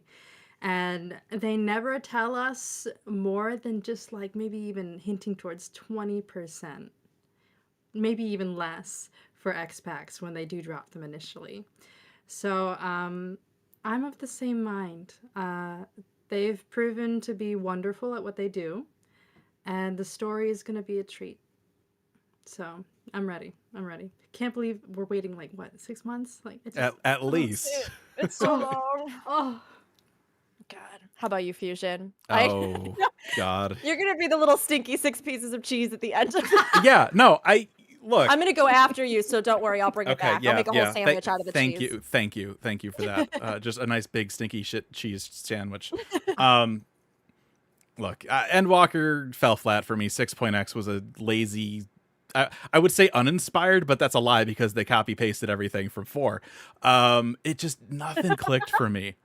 Nothing Grizz, welcome to me. Fusion's hot takes when Yeah, you are live. Shots fired. Feeling them directly in the moment. Yeah, welcome. It says shots fired. It's clipped a little bit, so the Fornax thing said hots fired, which that's fine too. Yeah, this Close expansion has not done it for me. The patch hasn't done it for me. The content largely has not done it for me. They got lazy and they condensed a lot of stuff. So to come into this patch specifically, storyline wise, MSQ wise, it's what I expected. Like I'm not like coming out of this high or low. Like, yes, okay, we knew we'd get a new character. Obviously, we'll get introduced, and then we'll see further development in the expansion. Like you could have predicted that. For the other things, everything else was kind of fine. I think, right, like we said with Hildibrand, the fact that it was tied to relics and just the negative thoughts that I have about that kind of muddled it for me. At the end of the day, though, Island Sanctuary, just what? Like, that sums up Endwalker in 6.x for me. The fact that we're going through all this stuff, we're trying all this new stuff, and they're like, have some hard cheese. And I'm just, it's the whole patch just is stinky cheese farts for me. All right. That's okay. I mean, look, we all are entitled to opinions, and I know that there are people that have felt very much the same about a lot of the post-Endwalker stuff. So, I'll be the one that just says, Wook-Lamont. How do I feel? Wook-Lamont. What am I excited for? Wook-Lamont. Listen, I'm really excited, personally. It's like, She's not going to step on you, darling. She's not. They don't have that emote. It's not happening. not yet, Fornax. I mean, they We did it got with Shiva, so. They did it with Shiva. Thank you. There's a whole fight where I can go be Stepion if I'm the best and the goodest boy, and I smile the cutest at Shiva. Sometimes she graces me with it. You boo. You do you. Pepper says pre-order bonus. Lamont emote Steppy. That's no, it's a mount. It's a mount. You're just under her foot, and she just slides around on the screen.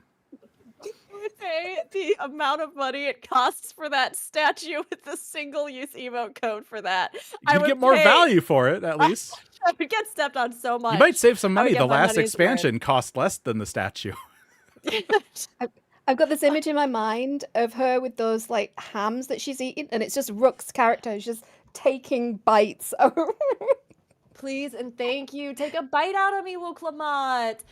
I have been blessed by both Zero and Wook-Lamont as the resident major thirster of Final Fantasy XIV.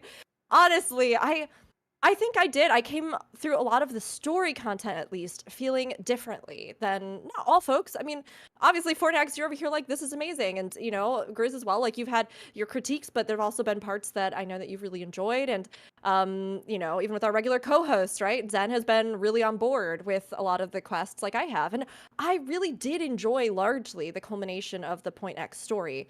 Maybe where we lost some of the momentum and where I definitely felt gaps was in, like, the content, some of the rewards, difficulty of content, variety of content, repeatable content. Like, that's really where I found myself kind of floundering. We know, though, with Dawn Trail that we're going to be getting all the types of content, including some of the more recent experimental stuff, the exploration zone, all that stuff again.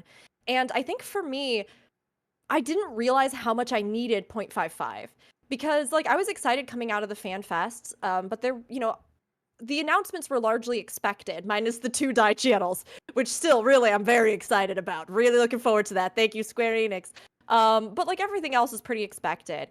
But it wasn't really until 0.55 where I think the tone of the expansion really found a little place to live in me, where I was really excited about new adventures and really excited about these new people we were going to be adventuring with. And Wook-Lamont has such like a contagious, exuberant energy.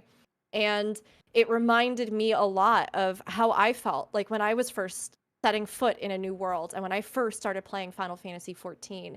And we don't know what's going to happen with the story. I mean, it might be the biggest banger ever. It might be one that many of us are like, that wasn't my favorite. No idea. You never know going into a new expansion.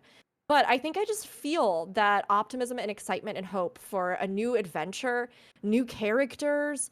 There's so much already that I am just like, yeah, I'm ready for this. I'm ready to go to new horizons and to explore the new world, literally. And to get to have these characters at our side in whatever way. And I'm just like, I'm very ready for it. And I think that this patch was something that even with some of those stumbles and even with some of the critiques about like the larger content rollout post Endwalker, I really am excited about where the story is going to go and to just see what unfolds for us because we really don't know what trajectory they might take us on. It is a new adventure in so many ways. And I know it's going to be worthwhile no matter what to share with everyone. Our journey will be worthwhile, right?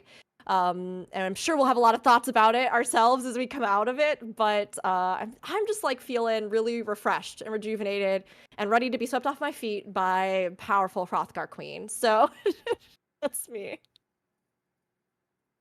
There you go. Yeah. All right. Before we wind down here, Guess would like to give you the chance to plug whatever you are working on. Fornax, we'll start with you. Oh, yeah. Oh, yeah. That Moobot command did Fornax. not update. Oh. Hey, I'm Fornax. I am the Herald. I make content over on YouTube. And I'm going to be making a lot of Final Fantasy content. I'm going to make an ESO. I'm really into the MMOs and the RPGs. So if you like weird British woman talking about MMOs, then please do check out my channel. I do talk a lot. And I've also I do have a Patreon, and I'm doing a bedtime stories for gamers where I just tell stories and get people to go to sleep. I have been told that my content gives people narcolepsy, so please don't drive while listening. But hey, you got to lean into it, right? So that's my bag. Always clarify this on any podcast. It's not because Fornax's content is boring. Let's be very clear. It's because Fornax has a soothing voice that sometimes catches you off guard with how filthy she can be. Oh my. But I do also I've know been for a good fact- girl today. You have I've been really a good girl good. today. I'm very I proud have, of you. yes. You've been doing so Thank good. you. But I know that Fornax also just did a whole video summarizing, we were talking about this before the podcast, summarizing all the Dawn Trail info so far and touching base on a little bit of the lore background. So definitely check that out on Fornax's YouTube if you haven't. Thank you, darling. Real You're quick, much better at this than I am. Rook, I know you have the socials and stuff. Could you throw those up in the chat for me? Yeah, absolutely. I'm doing the cam, so I can't change my Discord window. You're good. I got it. My Also button, my Fornax. robot didn't update. Is there a Patreon tier for you to like read stories live to your Patreon supporters? I could use like a Just keep bedtime going story, until you start hearing the maybe. snoring, and then you can just Yeah. quietly and then you just disconnect like from the leave the call. call. Yeah. Yeah, it all costs $1 golden US dollar a month for all the bits of shit that I do.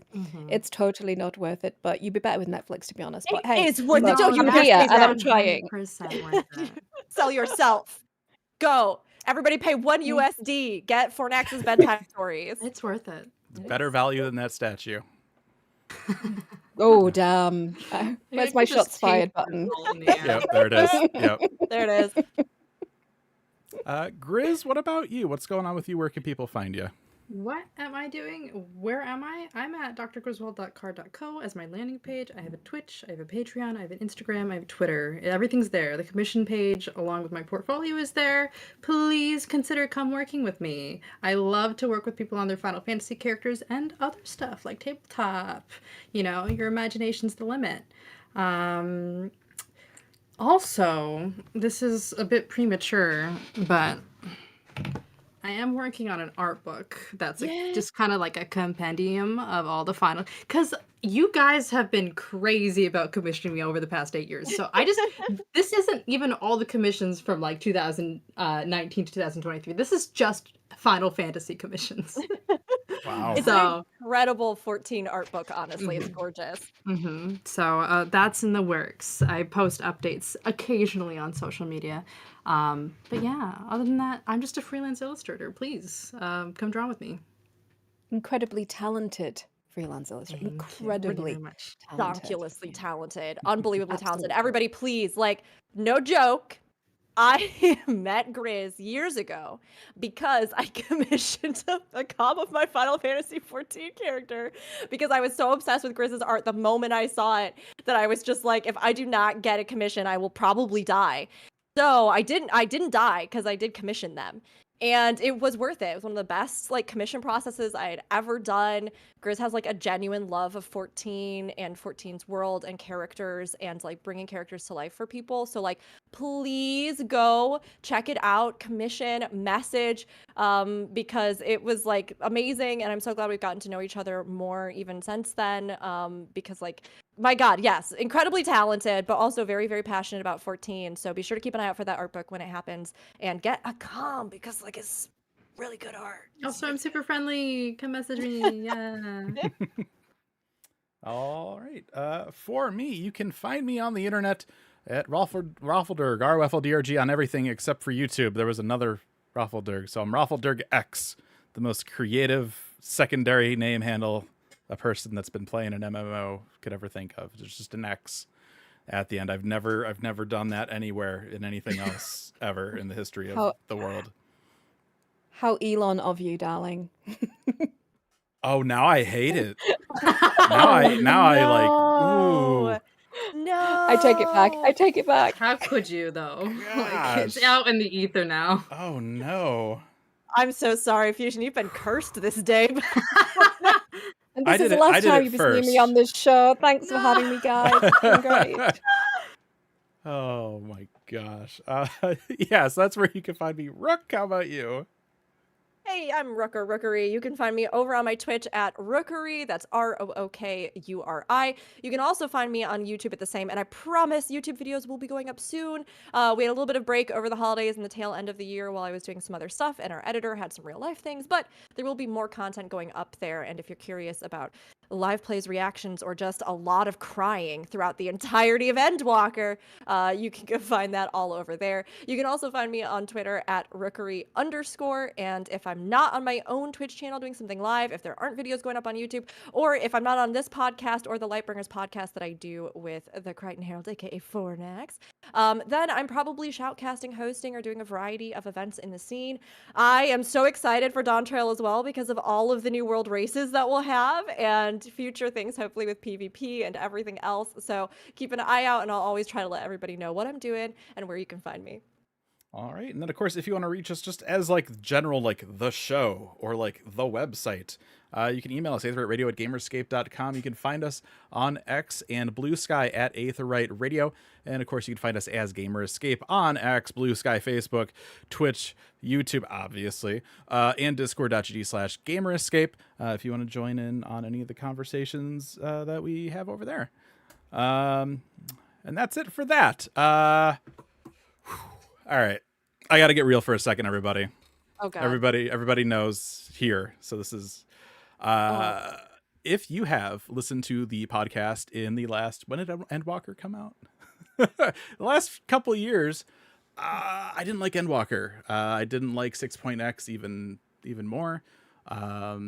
Square Enix as a whole, whether it be FanFest and the way things were handled, and then Yoshida calls it a success while apologizing for overpriced noodles at a Japanese event while ignoring the issues that ADA attendees had in Las Vegas, or the overpriced statue that has less digital offerings, or the slew of JP bonuses on items that we just get imported but without the bonuses. I am fed up right now with this game and with the company. So I have made the very difficult decision, the first time I've done this in 18 years of covering these games. I am going to step back for a little bit. You will probably know, if you watch the show, how riled up I get about all this stuff, and it sucks. It's exhausting. And I'm at a point where I need to take a break and step back for a little bit. It's not doing anybody any favors for me to come on week after week and just say, what the fuck was Square Enix thinking? What the hell are they doing? This is awful. And I acknowledge that, right? I'm not going to lie about my enthusiasm, my enthusiasm about the game. I am excited about some of the stuff that's coming with Dawn Trail. But also, over the last couple of years, I've seen Square Enix repeat mistakes that this dev team fixed coming into A Realm Reborn. We had like the addition of Mil Mikote and Female Rogadin in 2.0, and then they came out and they're like, oh, Viera and Rothgar, and it's like you already fixed that. Why are you recreating this problem? And so just to see them over these last 18 years improve and then stumble and somehow get worse again, for me, this is probably one of the worst feelings that I've had about being a fan of these titles. So I'm going to take a break from the podcast, from the website. Everybody else will be here. Brooke, Zen, Aldino will be hanging out. But yeah, I do plan on coming back. Obviously, as we get closer to Dawn Trail, there's going to be more things to talk about. We'll have the media tour as well, hopefully. Hopefully we'll get invited to that after this little speech. But right now, the game for me isn't in a good place. And so I'm going to take a step back and 1 month, 2 months. I'm not, I don't know how long it's going to go. But this isn't working out for me right now. So there you go. That's that. Okay. I mean, like Yoshida-san oftentimes says, take breaks. And burnout is real. And when you've been covering a game for 18 something years, Yeah, Please, on that no. note, I do want to stress this isn't like, oh, the expansion's coming out, we're between patches, it's just burnout. This is 18 years of seeing them continually like not improving in certain areas, and seeing them like the merch line at FanFest. If you went to 2018, they finally nailed the merch line. Last year was a fucking disaster. How did they go so far backwards? And it sucks to see, as somebody that started doing this as a fan, and I would like to still be a fan, but it's really hard to right now when they're treating us by giving us overpriced statues, or cheese, you know, like it's just, you know what I mean? So yeah, so that's that. It's the right call, you know. Oftentimes when you reach a point with a relationship to a game, or other thing that you enjoy a great deal, sometimes distance is what's going to save that love. Yeah. And you need the time. Yeah. So that's what we're doing. I mean, we tell this to people all the time. If you're not happy, if you need to take a break, take a break. So I'm gonna take a break. But yeah, so I'll have probably like a longer spiel on my YouTube or something after I recorded it. I did one already, but I'm not happy with it. So, or a longer tweet. I don't know how the hell I'm gonna do it, but I'll have a thing. But yeah, it sucks. It's not terribly comfortable. It's weird to talk about, frankly. But yeah, I think I need this, so that's what I'm gonna do. So It's the ethical choice. It's the ethical choice are often very difficult, and I have so much respect for you. Thank So much you. respect for you for stepping back when you feel you should. Thank you. Yeah, No one can ask we you to support do you in more. this. It's amazing. And we'll, I mean, the rest of us will be here carrying on, carrying forward the enthusiasm, excited as always. Now and Aldino talking can about be the what needs to grump. be talked about. Yeah. You know, well, that's I'm the thing, though. passing the grump torch. Is that a thing? It's always We'll important. be idling, like walking forwards, getting all this shit all over us, and there's just our Oh my blue eyes as God. we stare into the distance, hoping for a better future. Oh my There you go. God. You know, in the immortal words of Minfilia, Final Fantasy, we will await your coming. I was with the worried new you were gonna say dawn. pray return. No, please, not yet, not yet. Too soon. But yeah, that's it for this week, everybody. I think next week, we're still schedule wise. I don't think we're anything's happening next week. But yeah, so that's what's going on. I don't know how to end this now. This is weird. Thanks for tuning in. Hey, it's fun. Podcast will be back in a couple weeks. I'll see you when I see you. Follow me on all the socials and stuff if you want. Thanks to our guests for joining us and sticking around for whatever this awkward little bit has been at the end. And we'll see you next time. Take care, guys. Enjoy the rest of your winter. Bye.